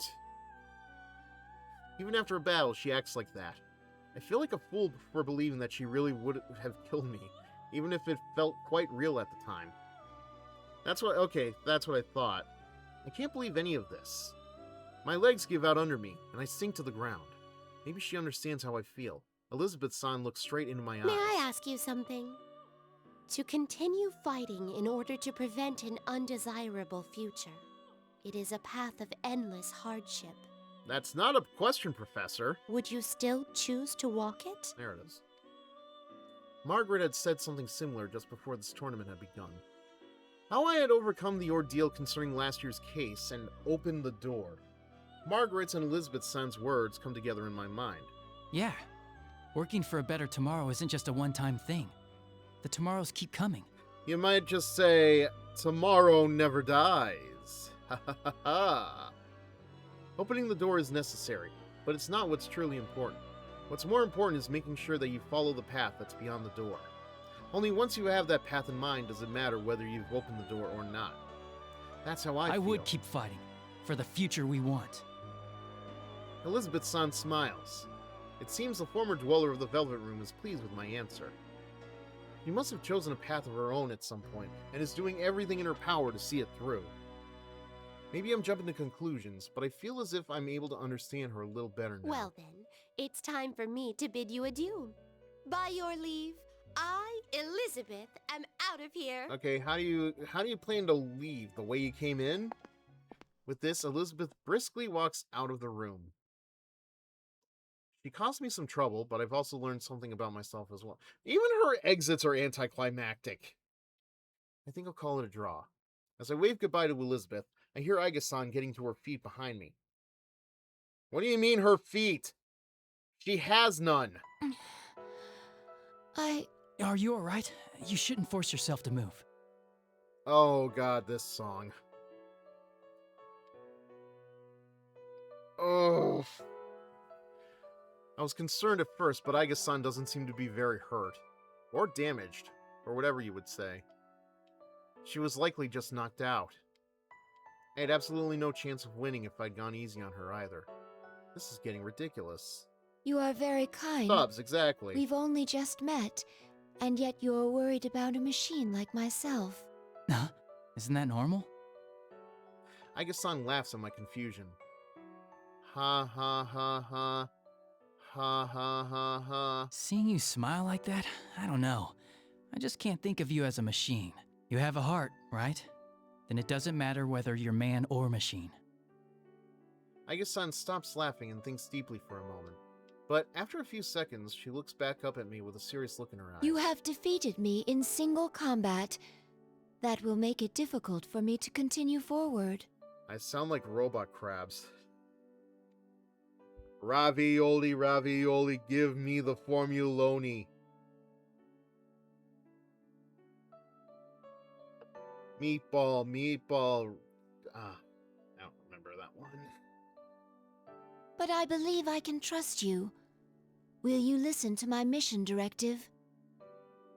I have no reason to say no. I look Aiga-san square in the eye and nod reassuringly.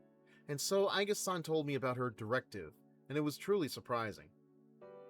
There was another case involving personas and shadows outside of Inaba, even before our adventure last year. Can't imagine why we haven't heard about that, but... And she is a weapon with a heart, created with the express purpose of wielding a persona to fight the shadows. She believes that this current situation came to be because someone has stolen a similar weapon and caused it to enter the TV world. Well, gee, if Aigis is a living weapon, and we have met somebody who should not be in the TV world, I wonder who that could be. So, there's another girl robot with a heart like you, and she's the cause of all this? We came to this world to retrieve her, my older sister, the 5th generation anti-shadow suppression weapon, Labris, is in this world somewhere. Nanako, Miss President, her shadow, and now Labras. No, just cross one of those names out. I have a mountain of tasks to accomplish. I actually wonder. I find it hilarious that she has a Brooklyn accent and yet Igus doesn't. Igus is like more robotic in tone than Labras is. So like I don't understand how like I guess they're like different generations, but that doesn't change anything. Why is Igus not Brooklyn? Also, like I genuinely wonder, like how many people actually put two and two together up to this point? How many people looked at this situation and said, hey, wait a minute. Like, I'm a little spoiled, I confess. But at the same time, I'm asking myself, like, is it not obvious? Would it not be obvious to a first-time player? But even though I have a lot to do, I can't ignore any of it. Tell me more about Labras, and I'll do what I can to help you get her back. Well, she speaks in a strange language that is not like my own. Unfortunately. I mean, you didn't know that Labras and Igus are sisters.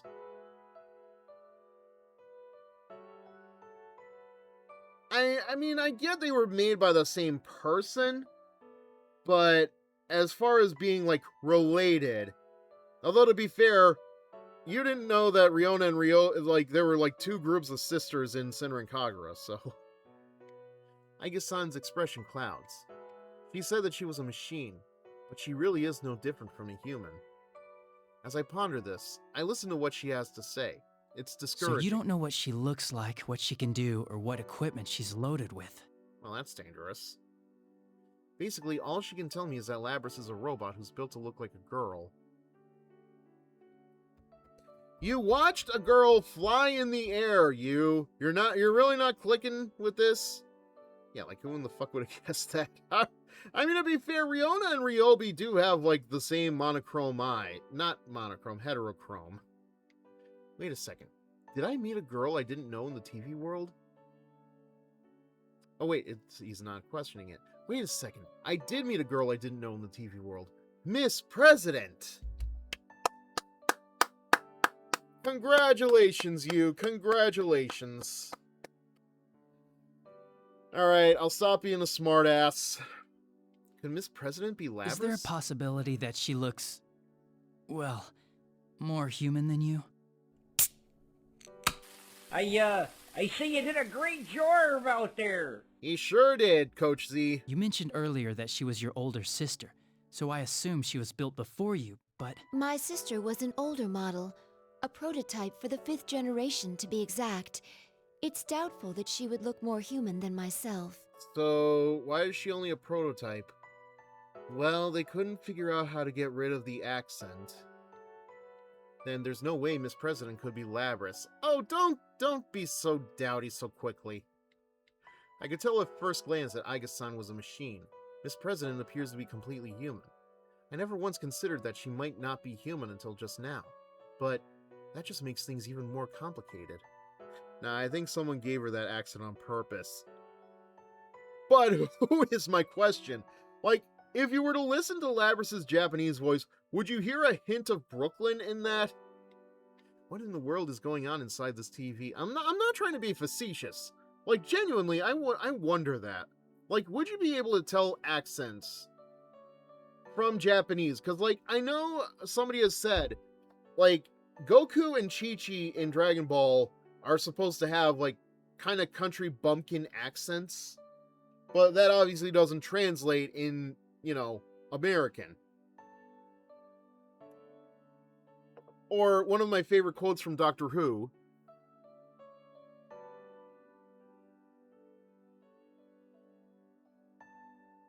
No, wait, I needed a second. I need to remember the whole thing. If you're from another planet, how come you sound like you're from the north? Lots of places have a north. Alright, in any case, I'll keep an eye out for her. But right now, I'm heading to the announcement room. If Labras is the cause of this, then I'm bound to meet up with her eventually. I shrug slightly. I don't want to be so grave. Igus-san must sense what I'm trying to do and smiles. Thank you. I will trust my sister's fate to you. course. I give Aiga-san a determined nod and run out of the classroom. But man, what a busy Golden Week. I have to make sure Nanako's okay, find Miss President, unmask whoever's masquerading as Teddy, and now search for Labrys somewhere in here? Oh please, it's only just beginning, as far as I'm aware. I don't know how much time has really passed, in or out of game, but, well, in-game, but in or out of the TV world, but still. If this wasn't happening, I'd be kicking it with my friends at the Junei's food court. Yukiko was trying to be coy, but I'm pretty sure that big bundle she was carrying was a box lunch she made for us. As to how it might taste, well, let's not get sidetracked. I'm sure we'd all have enjoyed it anyway. Do not tell me lies, you! I know for a fact none of you would have survived it. Come the fuck on. Eventually, I would have called Nanako over, and we would have bought some snacks together. There were things I wanted to buy from the Shiroku store, and maybe I could have made it to Suzai Daigaku in time to buy the last of their special croquette. I wanted to talk with the owner of Daidara and get some books from the Yamanaido bookstore. Wow, I'd have had a steak bowl at Aya, hung out with the fox at the Tatsuhime Shrine, waited for my uncle so we could have dinner, and tomorrow I'd have gone fishing. Hey, you. What does the fox say? Thank you. I was late on that one, but thank you. You knew what I was doing. If the one who ruined my vacation and caused all these problems is the same person who stole Labrys, and if they've truly brought Nanako back into the TV world, I'll make them pay. As I run on, I come across yet another blue door. Perhaps this is a sign that I need to calm down? True, I may have lost my cool. Someone here? Again? I reach towards the door with a relaxed smile.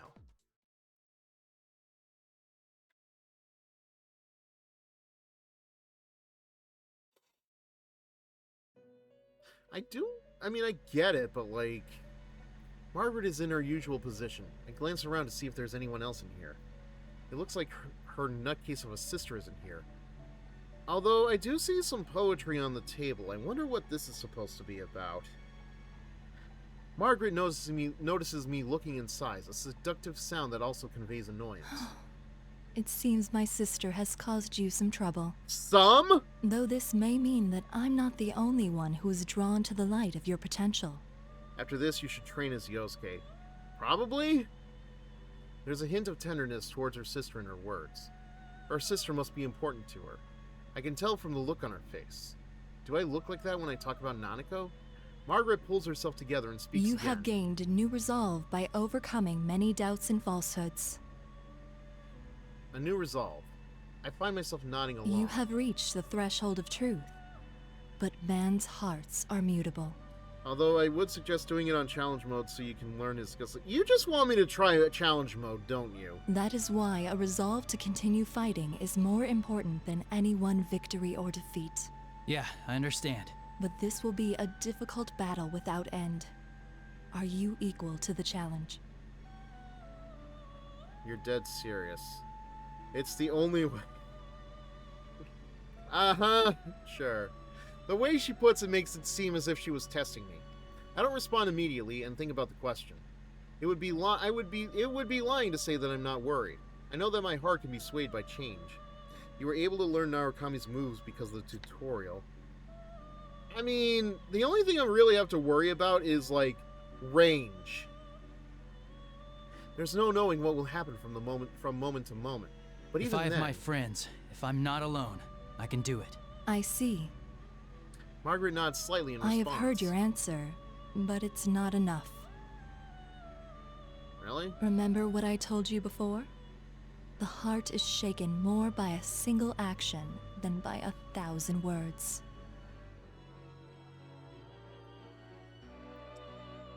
As she smiles, my vision begins to blur. I hear words being repeated.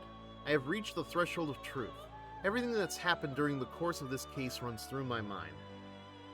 The new appearance of the TV world, this tournament pitting us against each other, the student council president, and a fake Teddy. My encounter with a weapon with a heart, Aiga-san searching for her sister, Labris, and the determination that I've gained through these constant battles. What I must accomplish. How do I show that I've decided through my actions?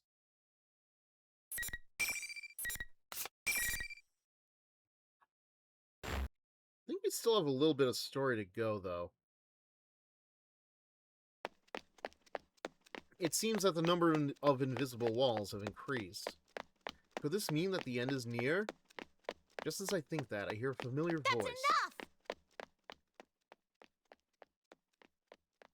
Wait, what do you mean, yeah, okay? That was Miss President's voice. It was coming from the door to the announcement room. I finally made it. I opened the door to the announcement room and rushed inside. You're finally here. Hello, Sensei. Congratulations. How does it feel to have won the P1 Grand Prix? Not very great, really. The general smirks at me as I pass through the door. Behind him, Miss President and Rize. When the two of them see me, Miss President looks confused, while Rize's face lights up with joy. There you are, Senpai. You're late. What do you mean I'm late? I have to stay cautious of the general, but I signal to the girls that everything will be all right now. The general is closer to them than I am. I can't afford to make any reckless moves just yet. And there's one more thing I need to know. Teddy, where's Nanako? I look around the announcement room, but Nanako is nowhere to be found. The general's face distorts with an ugly glee. Nana-chan's right here. See? Teddy, that's just a puppet on your hand. Slowly, the general extends the arm that was held behind him. And there was Nanako. God damn it. Her arms are clutched to her chest, and she slowly takes a few steps towards me, obviously frightened. Nanako! After taking a step forward, I notice something bizarre. The general disappeared? For a brief instant, my full attention had been focused on Nanako. The general had been standing directly behind her, but now she's gone. Now he's gone.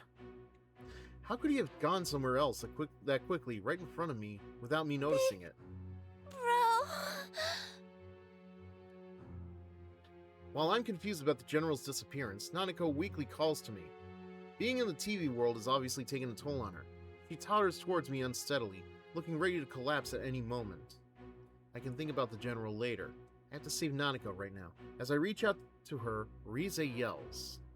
Senpai, no! Nanako-chan's not there! What are you talking about? She's right here. Nanako's not here. What is she saying? She's right here. Just as I'm about to say so, my hand stops. Somehow, that is an unsettling smile. Something's not right. I try to look into Nanako's face once more. And in her eyes, I saw madness. Oh, so close! Just a little more and Sensei would have been a goner! You bastard! Yep, that's me! That smile gave me chills, right? I barely reacted in time to draw my sword to block the attack. Like, it's weird how that is probably like a normal smile for Nanako, but in the moment, you just know it's just like very chilling. The general suddenly appeared out of nowhere to attack me with his cane, and I get a good look at him as our weapons clash together. Like, the context to that smile is everything. I see the madness in his face, the same madness that I had seen in Nanako's only a moment before. That's when I noticed that Nanako has disappeared. You noticed what Teddy was doing there? Tricking you into thinking Nanako was distracting us, basically, but what's going on? You've got it wrong, Senpai. It's all been him from the beginning. I mean, duh? He can make whoever's looking at him see him as someone else. So he's not actually taking on other forms? No, he's just distorting the things you see and hear. Yeah, I kind of figured that part out, too. That's right, the enemy is able to control what I see and hear. I'd realized that after all the battles I'd had today, but seeing Nanako had made me forget all that. The general laughs at this. It's hard for me to show someone who isn't here. But you actually saw this Nanako girl? You're hopeless. That smile is something you'd see in a horror movie. Yeah! Just like how my friends hadn't actually gone crazy before our fights, Nanako had never been brought into this world in the first place. The appearance before me is a fake. He distorted our senses all to make us suffer. But just as I thought, he couldn't deceive Rize's persona abilities. That's why he kidnapped her, to keep her from warning us during his tournament. Also because I'm pretty sure at this point in time, they just couldn't think of a way to make Rize a fighter, because her persona is not known for fighting. That's the only thing I can think of. Like, you thought she was normal until you realize a demon is possessing her. Yeah, again, the context of that smile is everything. Now that I know that, I push the General's cane away and jump back towards the girls in order to distance myself from him. Good. Now I'm between them and the General. I then look straight at the one behind this bizarre situation. Who in the world are you? You still can't tell? Seriously, the level of intelligence around here. Fine then. Here. Get a good look. Oh? Animation? Yes.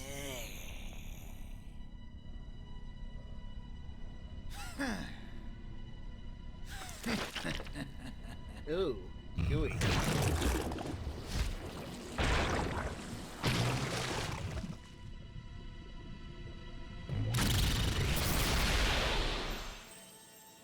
Sailor Moon! I guess? Yes, I know.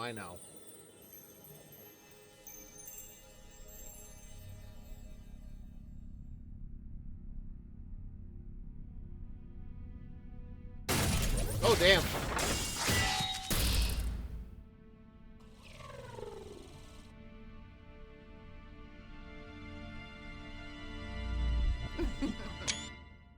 Oh, that was quick. I got that, in such a quick snap. I am a shadow. The true self. That's my face. So it's very weird we see Labrys's full form before Labrys takes on the full form, right? Saw metal limbs, golden eyes, a ponytail, and a mirror image of Miss President's face, even though she was standing behind me, trembling. Yeah, notice the shadow doesn't have the accent? How about it? You wanted to see what I am, didn't you? That just raises further questions! Why does she look like me? I am thou, thou art I? Phrase you've never heard of before, Labrys? That's its true form. That thing is your shadow. Very impressive entrance, I'm not gonna lie. This is a shadow? She really came from inside me? Well, when you say it like that... Rize tries to calm Miss President, but the girls shake her head in denial and squeezes her eyes shut. While Miss President refuses to look at this mechanical-looking being, I now understand what is going on. Because this isn't the first time I've seen a robotic girl before. Why, just 5 minutes ago, all the facts match up. The way she was able to run so fast without so much as breathing heavily, even in the TV world. The sense of wrongness that I had had when Miss President had asked me about killing my friends. The way she avoided telling me her name. That superhuman strength when she hit Chie. And that incredible jump to get away from... Yeah, jump, that's what that was. And the Shadow's ability to interfere with the senses of other people. Just as Margaret had said, all the pieces to the puzzle were laid out before me. They've all come together, and now I can see the truth. She is indeed Labrys. Labrys, another weapon with a heart, stolen by someone unknown and thrown into the TV world, created this school and forced us to fight our friends. This deep-rooted depression regarding her past memories. All of this took the form of Labrys' shadow, who manipulated everything here. Labrys, don't look away. If you don't accept her, she'll get even stronger. That's what she wants. Labrys only shivers when I call out to her. There has to be some reason why she believed that she was the student council president. But that's just a disguise, more for herself than for us. No matter how comfortable it is, it's only there to cloud her eyes from the truth. I don't know what your past was like. It must have had some painful memories, but you have us with you now. We're going to get you out of here. I call out to Labrys while keeping an eye on the shadow. A shadow is the darkness within a person's heart. Unless it is accepted by the person it came from, it will never disappear for good.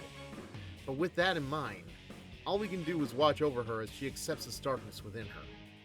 We'll have to protect her when the shadow goes berserk and tries to kill her. But Labrys continues to shake her head and tremble violently. My words aren't getting through to her. Talk louder then. You hear that, me? Your friend is trying to tell you something. Also, like, why does she have, like, a turtleneck that goes up to her chin now in this form? Too bad he doesn't understand at all. These clowns are so hopelessly naive. The shadow laughs shrilly. It continues to smear more poison into Labrys' heart. I wish I could have made them feel my pain. What it's like having to murder one another. Because she's a robot, but That sadness and pain and anguish. Everything went black, and I was always left alone. I'm a weapon. A machine made only to fight. No human can understand my suffering. I'm sure there's someone out there. Stop! I've had enough! I'm human! I'm not like that! Oh, this isn't going good. I settle into a fighting stance, ready for anything, though I have a good idea what's going to happen. Oh, you're still clinging to that? Then take a look at what you really are! Oh god, what is she going to transform into? The shadow's eyes gleam with golden light. The change begins immediately. I think I know where this is going. Oh shit, here we go again. No doubt what's going on in Yu's mind. A shimmer runs across Labrys' body, and instead of the normal human girl there had been a moment ago, she has a metallic body, just like her shadow. No idea where she was hiding the wings, though! No! No! Labrys loses all composure and scratches at her arm, trying to tear away the metal that had appeared. But there was more to her change than just her arms. There's more than meets the eye to Labrys. Her legs, waist, chest, even her head, everything not covered by her clothing was now obviously mechanical. The reality that she didn't want to face. There are no words we can say to her. Except bingle, bingle, bingle, bongle. The bada bang, bada bing. No matter what we say, reality won't change. Labrys falls to her knees, and finally mutters the words I was dreading she'd say. Actually...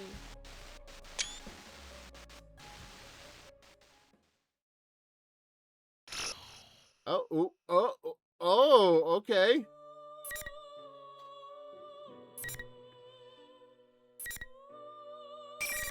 Well, I was at least expecting one more fight. So that kind of sucks. Alright. I didn't want to spoil it, but in P4A, they have cliffhangers. I will be honest. I am not surprised. Having played Blaze Blue, like, that obviously kind of makes sense. Because they do have... Yeah, right? Like, what a great place for an ad break. Wonder if anybody was watching at that, but, what was I gonna say? Yeah, like, this is, like, Blaze Blue, Calamity Trigger, and, Continuum Shift, they definitely do work in this way. It's just that I was expecting one more fight. So I guess we're gonna have to wait a little bit before we actually get to that fight. That kind of stinks, I'm not gonna lie. Alright, but yeah, we do... Like, I'm gonna save Yosuke for next week. I feel like that's obvious. So, yeah, we'll do some training. Where is it? Yeah, so we'll do this.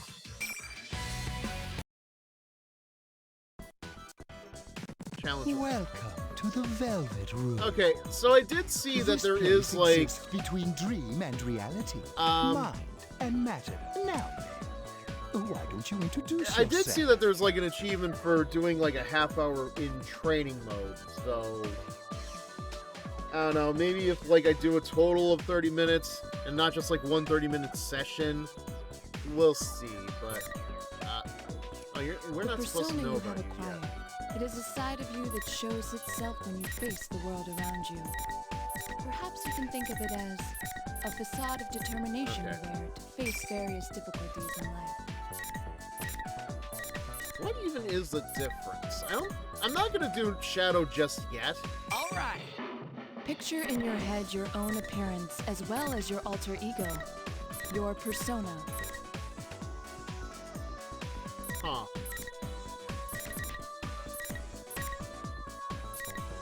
What?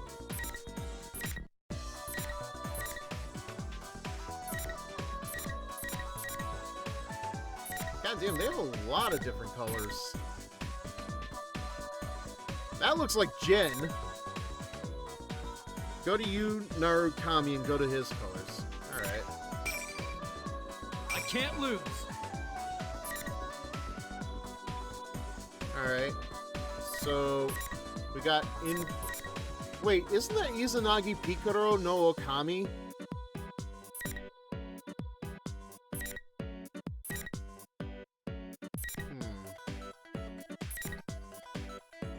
That looks like Chie's colors.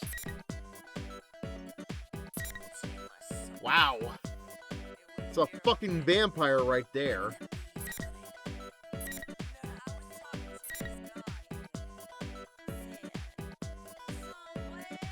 Kind of reminds me of Ragna and Ruby. 26? How many colors are there? Jesus! Everything except the eyes is monochrome. Weird. Now he looks like he's from a 1930s picture.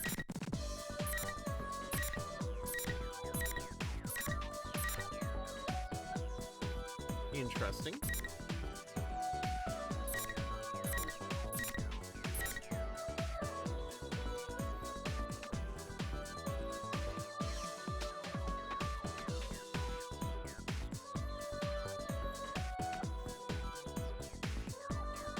Oh, okay. There we go. I was trying to look at this and ask myself, like, what is this supposed to remind me of? Okay. Yeah, I see it now. Although, Jesus Christ, like, how many different colors? Why? Okay. Let's do this.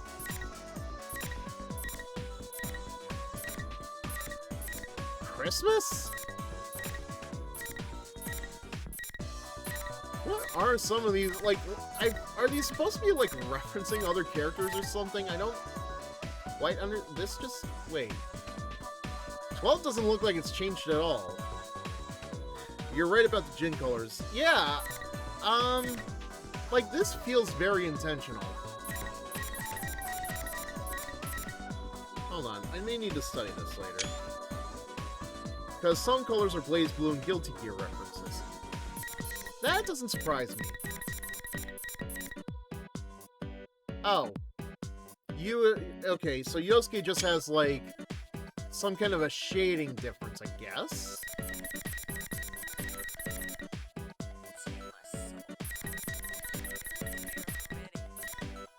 Yeah, definitely like a different shading thing. Every 10th color is a Blaze Blue reference. Yeah, so we've got Jin.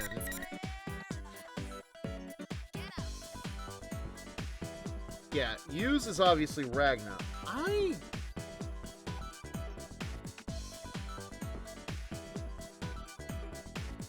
I can't place who this is supposed to be, then. Alright.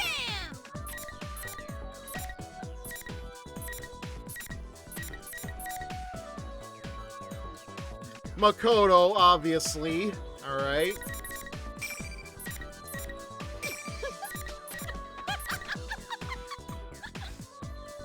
Kind of reminds me of Noel.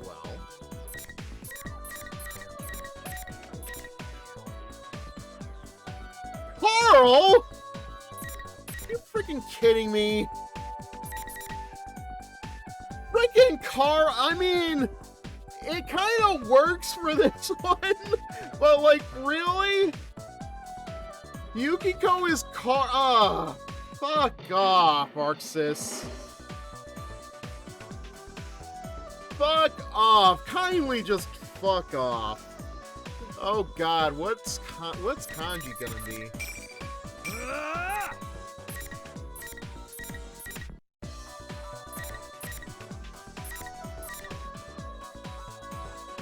Coffee Daddy? Yeah, you know what? That actually works. That makes perfect sense. Okay. So, how about Naoto then? If it's not, I will be very surprised, but hang on, I want to see Naoto first. Let's begin.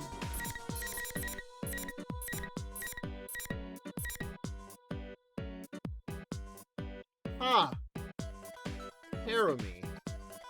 Okay. Yeah, you know what? That makes perfect sense. Okay, wait. Why is there two of this guy?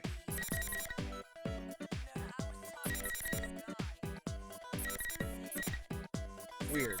Anyway, we're not gonna think about that much. Why is Marie here and Karize down there? Okay. I'll do my best.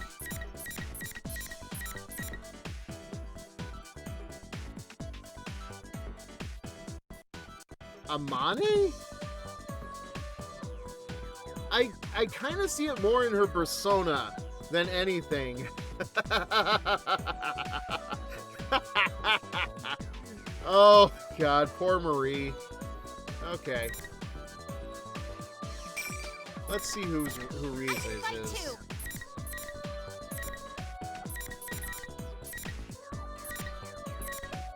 Sorry, just very distracted by the Gyaru.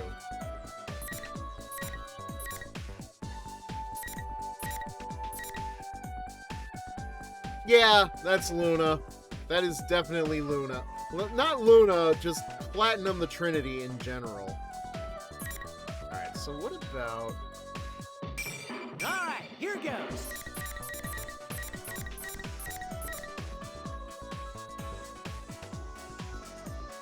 Oh. Kagura. Yeah, I'm not surprised, and yet at the same time... Okay. Well, we know Shadow Labrys is already a completely different character, so... Yeah, that fucking beast. I managed to fuse that in Persona 5 Royal. God damn, though, it is a chonker. Noelle? Yeah, look, again, look at that. I can't believe that's a fucking Persona in this game. Yeah, I'm pretty sure it's Noelle. Kind of makes me wonder what regular Labrys looks like then. Noelle is that demon? It kind of makes sense when you think about it. Alright. Wait, what am I doing? That's what I'm talking about.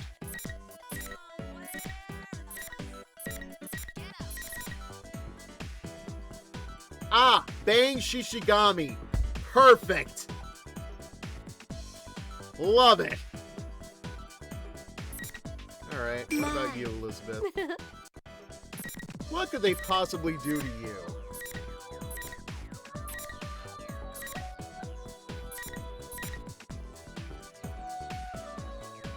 Relius?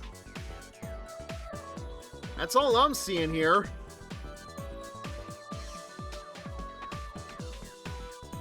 I mean, yeah, because, like, her persona is pink. Pink, like, yeah, it's pink like his wife. I can't remember her name, unfortunately. But yeah, I kind of see, like, yeah, the hair's, like, a little blondish. The outfit is purple and pink, so yeah, it has to be. I guess I'll play along.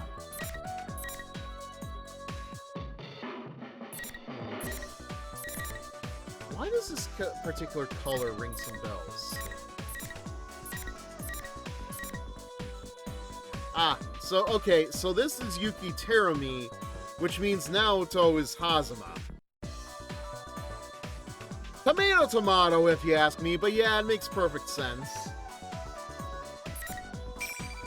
Please leave it to me. Alright, so then who's Igus gonna be?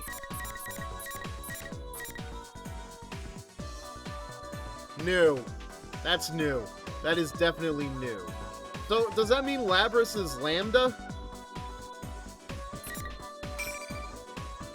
My resolve is set.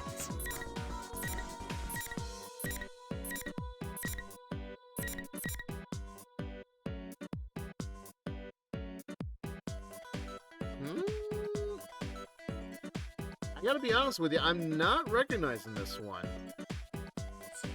Oh! Oh, yeah. I see it now. Yeah, that is Lychee. I guess the persona is supposed to represent the panda and her staff. Because otherwise, that is, like, very subtle. Alright. Wait. But wait a second.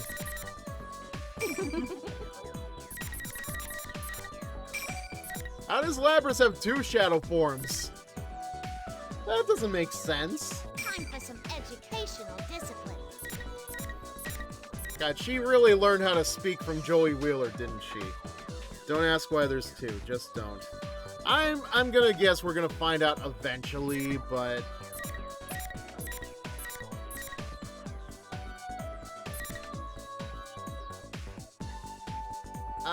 I think Lambda. Yeah, because her eyes are very red. Well... yeah, it is Lambda. Yeah, because, like, the skin tone is, like, just enough to really match up with hers. So, what do you do with a Sentai? Change! Oh god, that's actually hot. Oh god!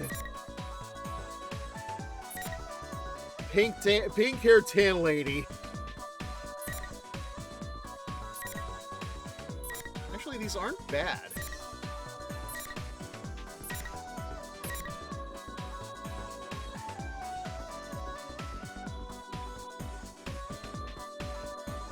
Okay. Oh my god, I hate that I feel like I'm jumping around with this, but I think it's starting to make more sense to me. Because you can't have two Noels. I feel like... so I think... Yukari is supposed to be Noel. Which I think means that Shadow Labras is supposed to be Mu 13. Which... they're the same character, but when it comes to the fighting games, they're separate characters. It doesn't make sense, I know, but hey, you got Tsubaki, and then you have her new form, which is based on her Nox Victoris, so... God, that's confusing. So what about these two, then? We're up, Koromaru! This feels a little unfair.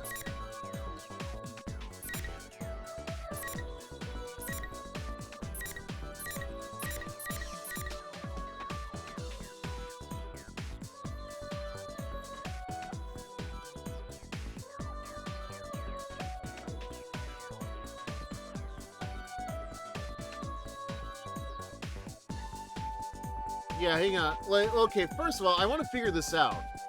Because, like, it kind of sounds like, it looks like they're going with the Karo motif again? I don't know. But then, like, who's the dog supposed to be?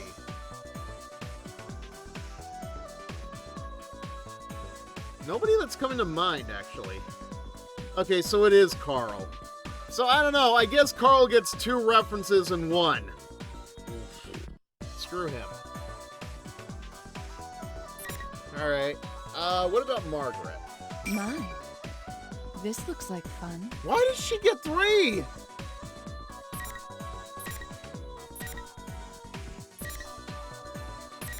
Also, goddamn, when you get the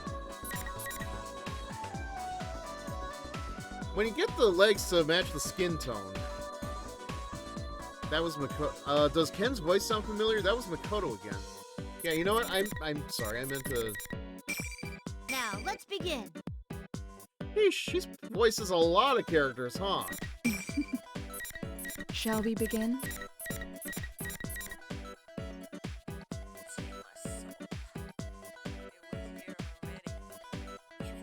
Oh, Kokonoe! With the pink hair and everything else. Which is just, I don't know, this feels like... I'm not gonna lie, it feels very, like, against Margaret and her personality to be matched up with Kokonoe of all people. Okay. I know we were gonna go in there for training and get an achievement, but, like, that was a lot of time, so... Alright, let's try this again. Oh, I forgot Teddy! Damn it! Welcome to the Velvet Room. How did I could have just gone in here. Okay. Well, we'll do that. Alright, we'll just do that. Welcome to Also, the I love Velvet how Room. clear and animated Igor is, but Margaret's just a frickin', and matter. she's Now, just a frickin' PNG. why don't you introduce yourself? Okay. Picture in your head your own appearance as well as your alter ego, your persona.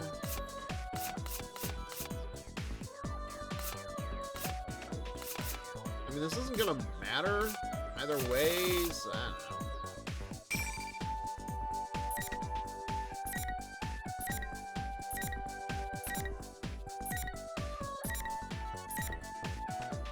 Where are his eyes? Jesus Christ, that's nightmare fuel. Almost like what that kid had to endure during the anime. Alright, moment of truth.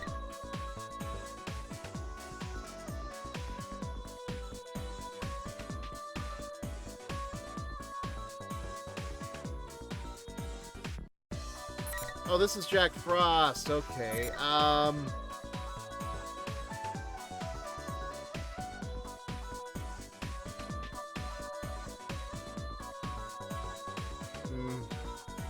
Hang on. I'm thinking.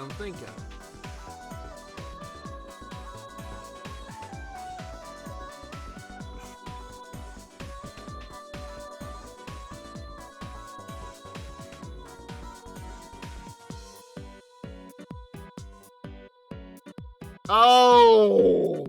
How? Okay. Wow. That took me a lot longer than it should have. Oh my god. Oh my god. I don't know why that took me so long. I was trying to think to myself, who? I have no idea. I have no idea what happened there. Alright, let's move on.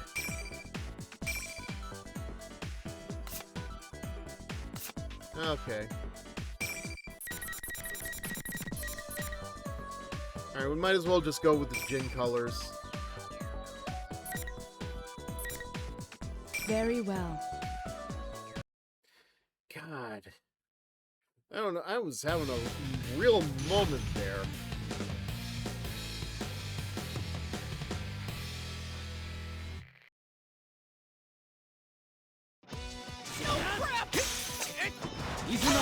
Okay. Just getting started. Oh, crap! Go, Jiraiya! Here we go!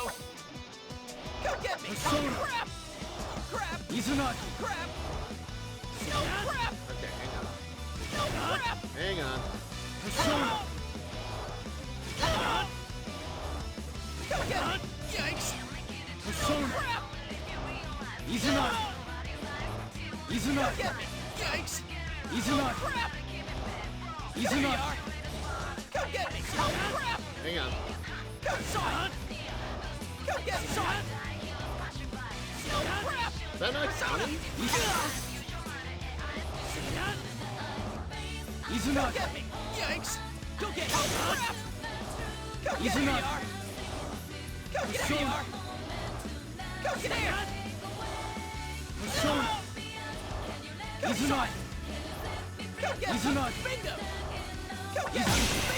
There we go. Okay, hold, then release at S hold level 1. Forgot about that one. See, I knew there were going to be mechanics to this game that I was going to forget about during the main play. You're not coming?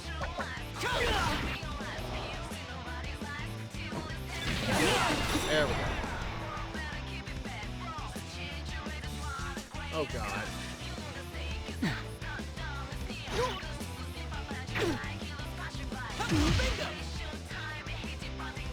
That's not the right button, that's it.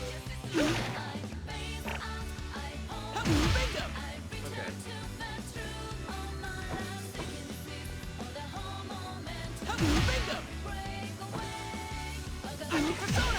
Okay, this is gonna take a bit to practice.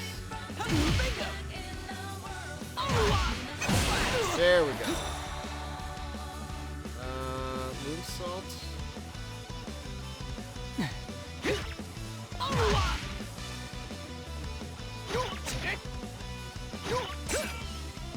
Oh. Okay. Okay.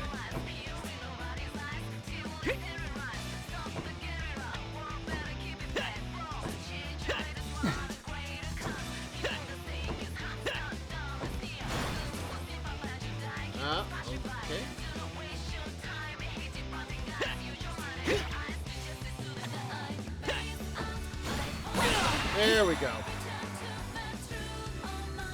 God, I can't tell you how often I'm even going to use moves like these. This is, like... Alright. Let's keep going.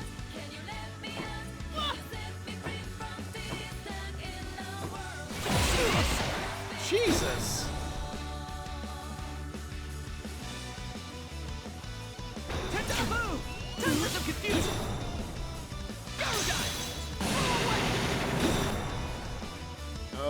Oh, come on!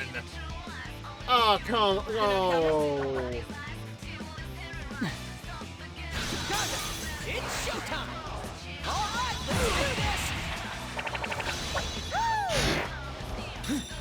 Yeah, I remember that move well.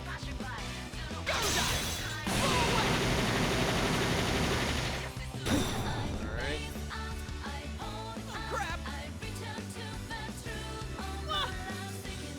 Crap! Crap! Crap! You're not coming? Down, down, down. Down, down. Great play! Let's do this! Finished! Oh, goddamn! They put a shit ton of animation into that, huh? Oh, God, okay.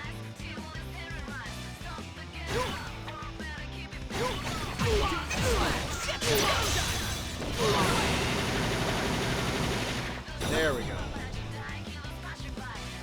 Okay. Persona! Persona! Nope. Here goes! Oh, God. You're not coming? Here goes!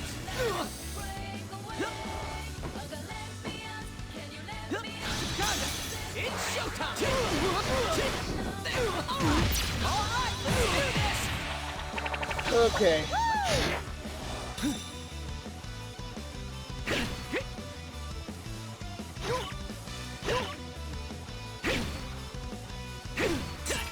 Mine! Slash! Mine! And stay down! Oh, God.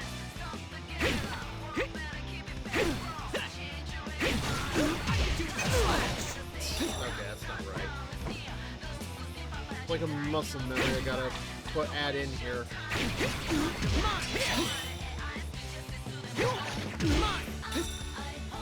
Here we go! Okay. I'm impressed myself, but again, don't expect me to pull half of this off during the main story mode.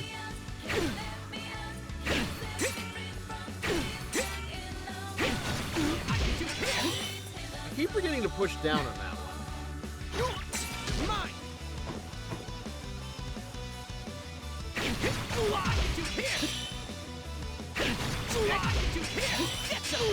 Damn it, okay. There we go. Okay. Oh god. You're not coming? Here goes! Game, you are asking too much of me. Persona, you're mine! Persona, here goes! You're not coming? Persona, come! Persona! Go to pause menu. Okay. There's a demonstration? Alright.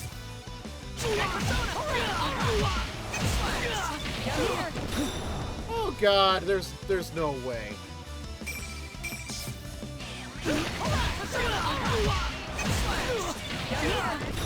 I can't keep up that quickly. Here goes!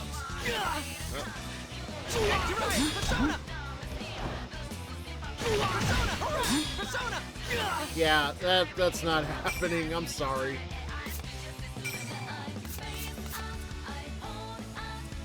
If you don't have to do it, just watch the demos. That's fair. Alright.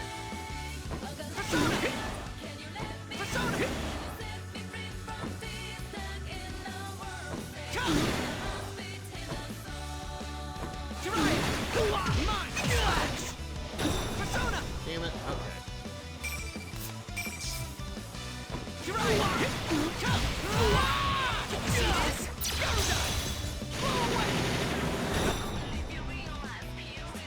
What is this? Hold on a second. What is this walk cycle? Yeah, you want a piece of this, Sensei? You want a piece of this? I'll show you a piece of this. You want a piece of this? You know you want a piece of this, you. Okay.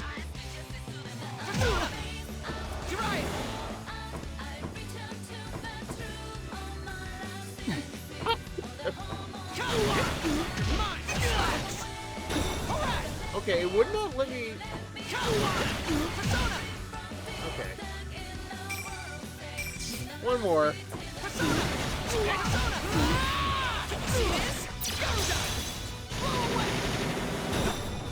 Yeah, I hate to say this. They were expecting a lot out of me at that point. I get it. Go get it! Go, Jiraiya! Persona! And stay down! And stay down!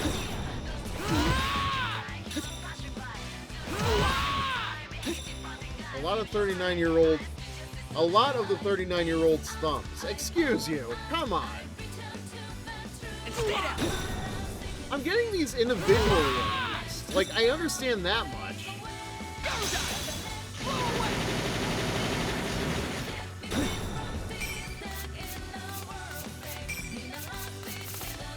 Yeah, these are gonna get way too complicated for me. Oh my god. No. No. No, jokes aside, you're improving slowly. You're not coming? Yeah, just don't expect me to win any rankings online or in the future. I would watch the expert demos. We'll see about that. Here goes! There's only so much I can keep up with. Actually, now I'm kind of curious. I know I'm gonna suck if I ever play anybody online, but...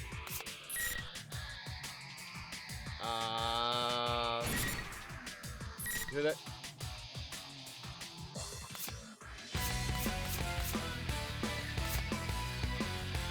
Let's... Okay. What does my P card look like? Also, why do they call it a P card? Okay.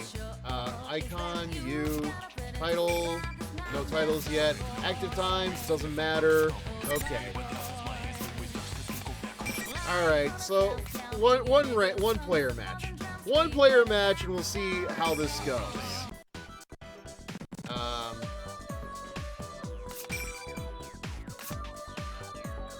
Good luck finding one.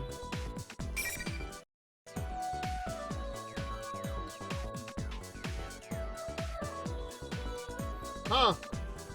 There's a room.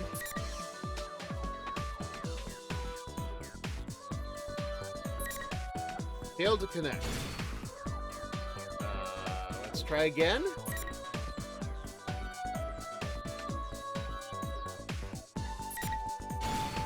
One more. It's only like 2/3 capacity, so I don't know what to make of that.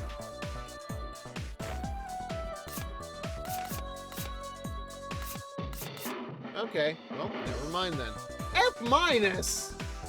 I guess it could be worse. It could be an F minus minus. Alright, well, that's enough of that. I think we're good, honestly, for the night, so I think I'm gonna call it. Because we got through U Story, at least. So that's a good sign. So yeah, next time that we come back to this, we're gonna be playing as Yosuke. We're gonna be going through his story. Hopefully I retain everything that I gained from this experience. We'll see, but no promises. But yeah, that's gonna do it for tonight. Thank you all for watching. Thank you all for being here. I hope everybody was able to enjoy themselves.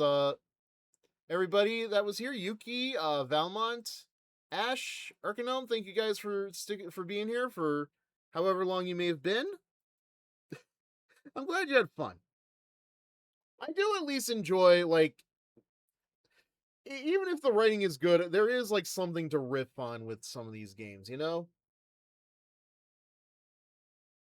So here's the thing. Originally, tomorrow night, I was planning on watching Senran Kagura or Sony Annie. I'm not sure that that plan is going to go through tomorrow, because, like, I still need to figure out how to, like, play those, because, like, they don't have them. Like, why the hell does she have an accent, but her shadow doesn't? Great questions! I wish somebody would ask Atlas about that. I wish somebody would actually ask Atlas, why? Why does she not? It is... It's amusing, but at the same time, it's kind of frustrating. Anyway, I was going to try to watch, Senran Kagura, the anime, tomorrow, or Sony Annie, the Sonico anime. But, no dubbed full episodes are on YouTube. And, in the case of Senran Kagura, they're all subtitled, but on the Crunchyroll dubs channel, so, I don't know what the plan is going to be for tomorrow, but I definitely want to take, like, a break before we move on to the next game. Which, I'm starting to think, like, may not be Senran Kagura Peach Beach Splash. Only because I want to, I don't know. I want to try to, like, preserve more of Senran Kagura, but, like, I don't know. I also don't know, like, how much time we're going to have before we get into the Halloween spirit.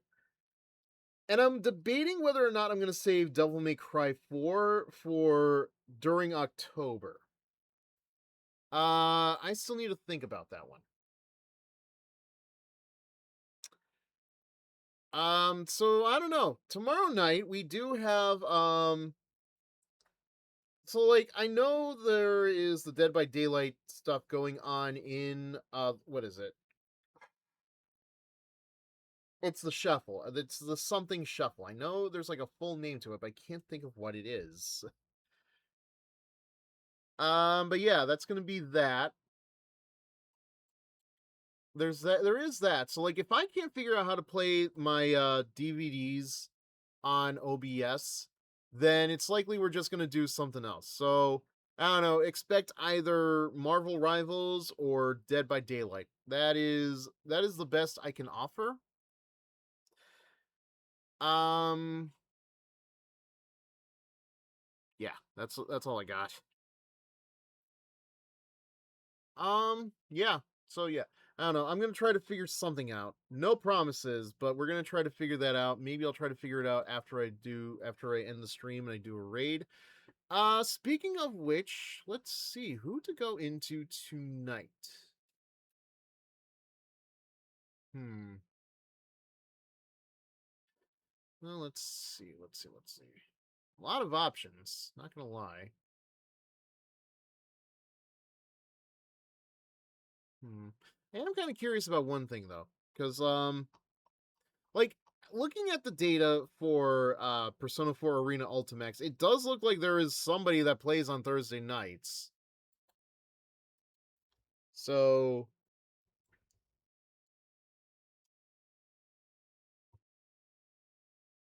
let's see. Okay, yeah, nobody's on. That's fair.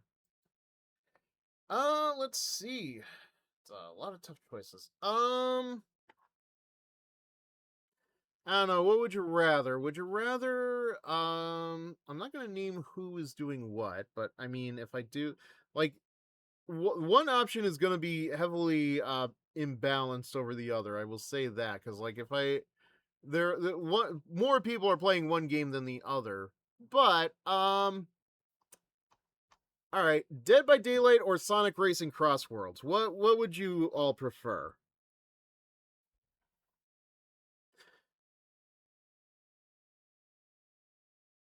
Because this will determine who we raid.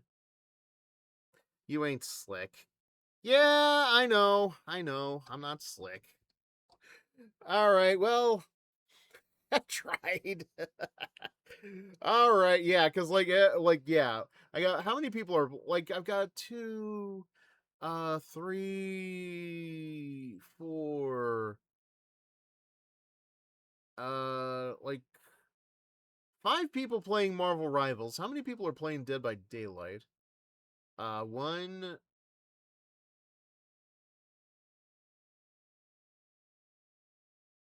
I could have sworn there were more people playing Dead by Daylight.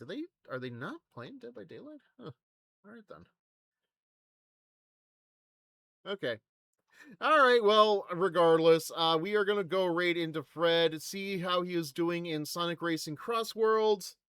Because, yes, a new update has come out for that game. I do not play Sonic Cross Worlds Racing, Sonic Racing Cross Worlds, but I do see the trailers and everything else, and the Ninja Turtles from Mutant Mayhem are in the game now, and I'm kind of looking at this right now. God damn, that is a nice truck. That is a nice pizza turtle van. All right, yeah. So we're gonna raid into Fred. We'll see how he is doing in Sonic Sonic Racing Cross Worlds, and I will see you guys tomorrow, one way or another, for something. Maybe Dead by Daylight, maybe Marvel Rivals. We'll see. Maybe I'll actually figure out how to get the DVDs working in time for tomorrow night at 9 p.m. Eastern, which is the same Fizzer time, same Fizzer channel. Good night.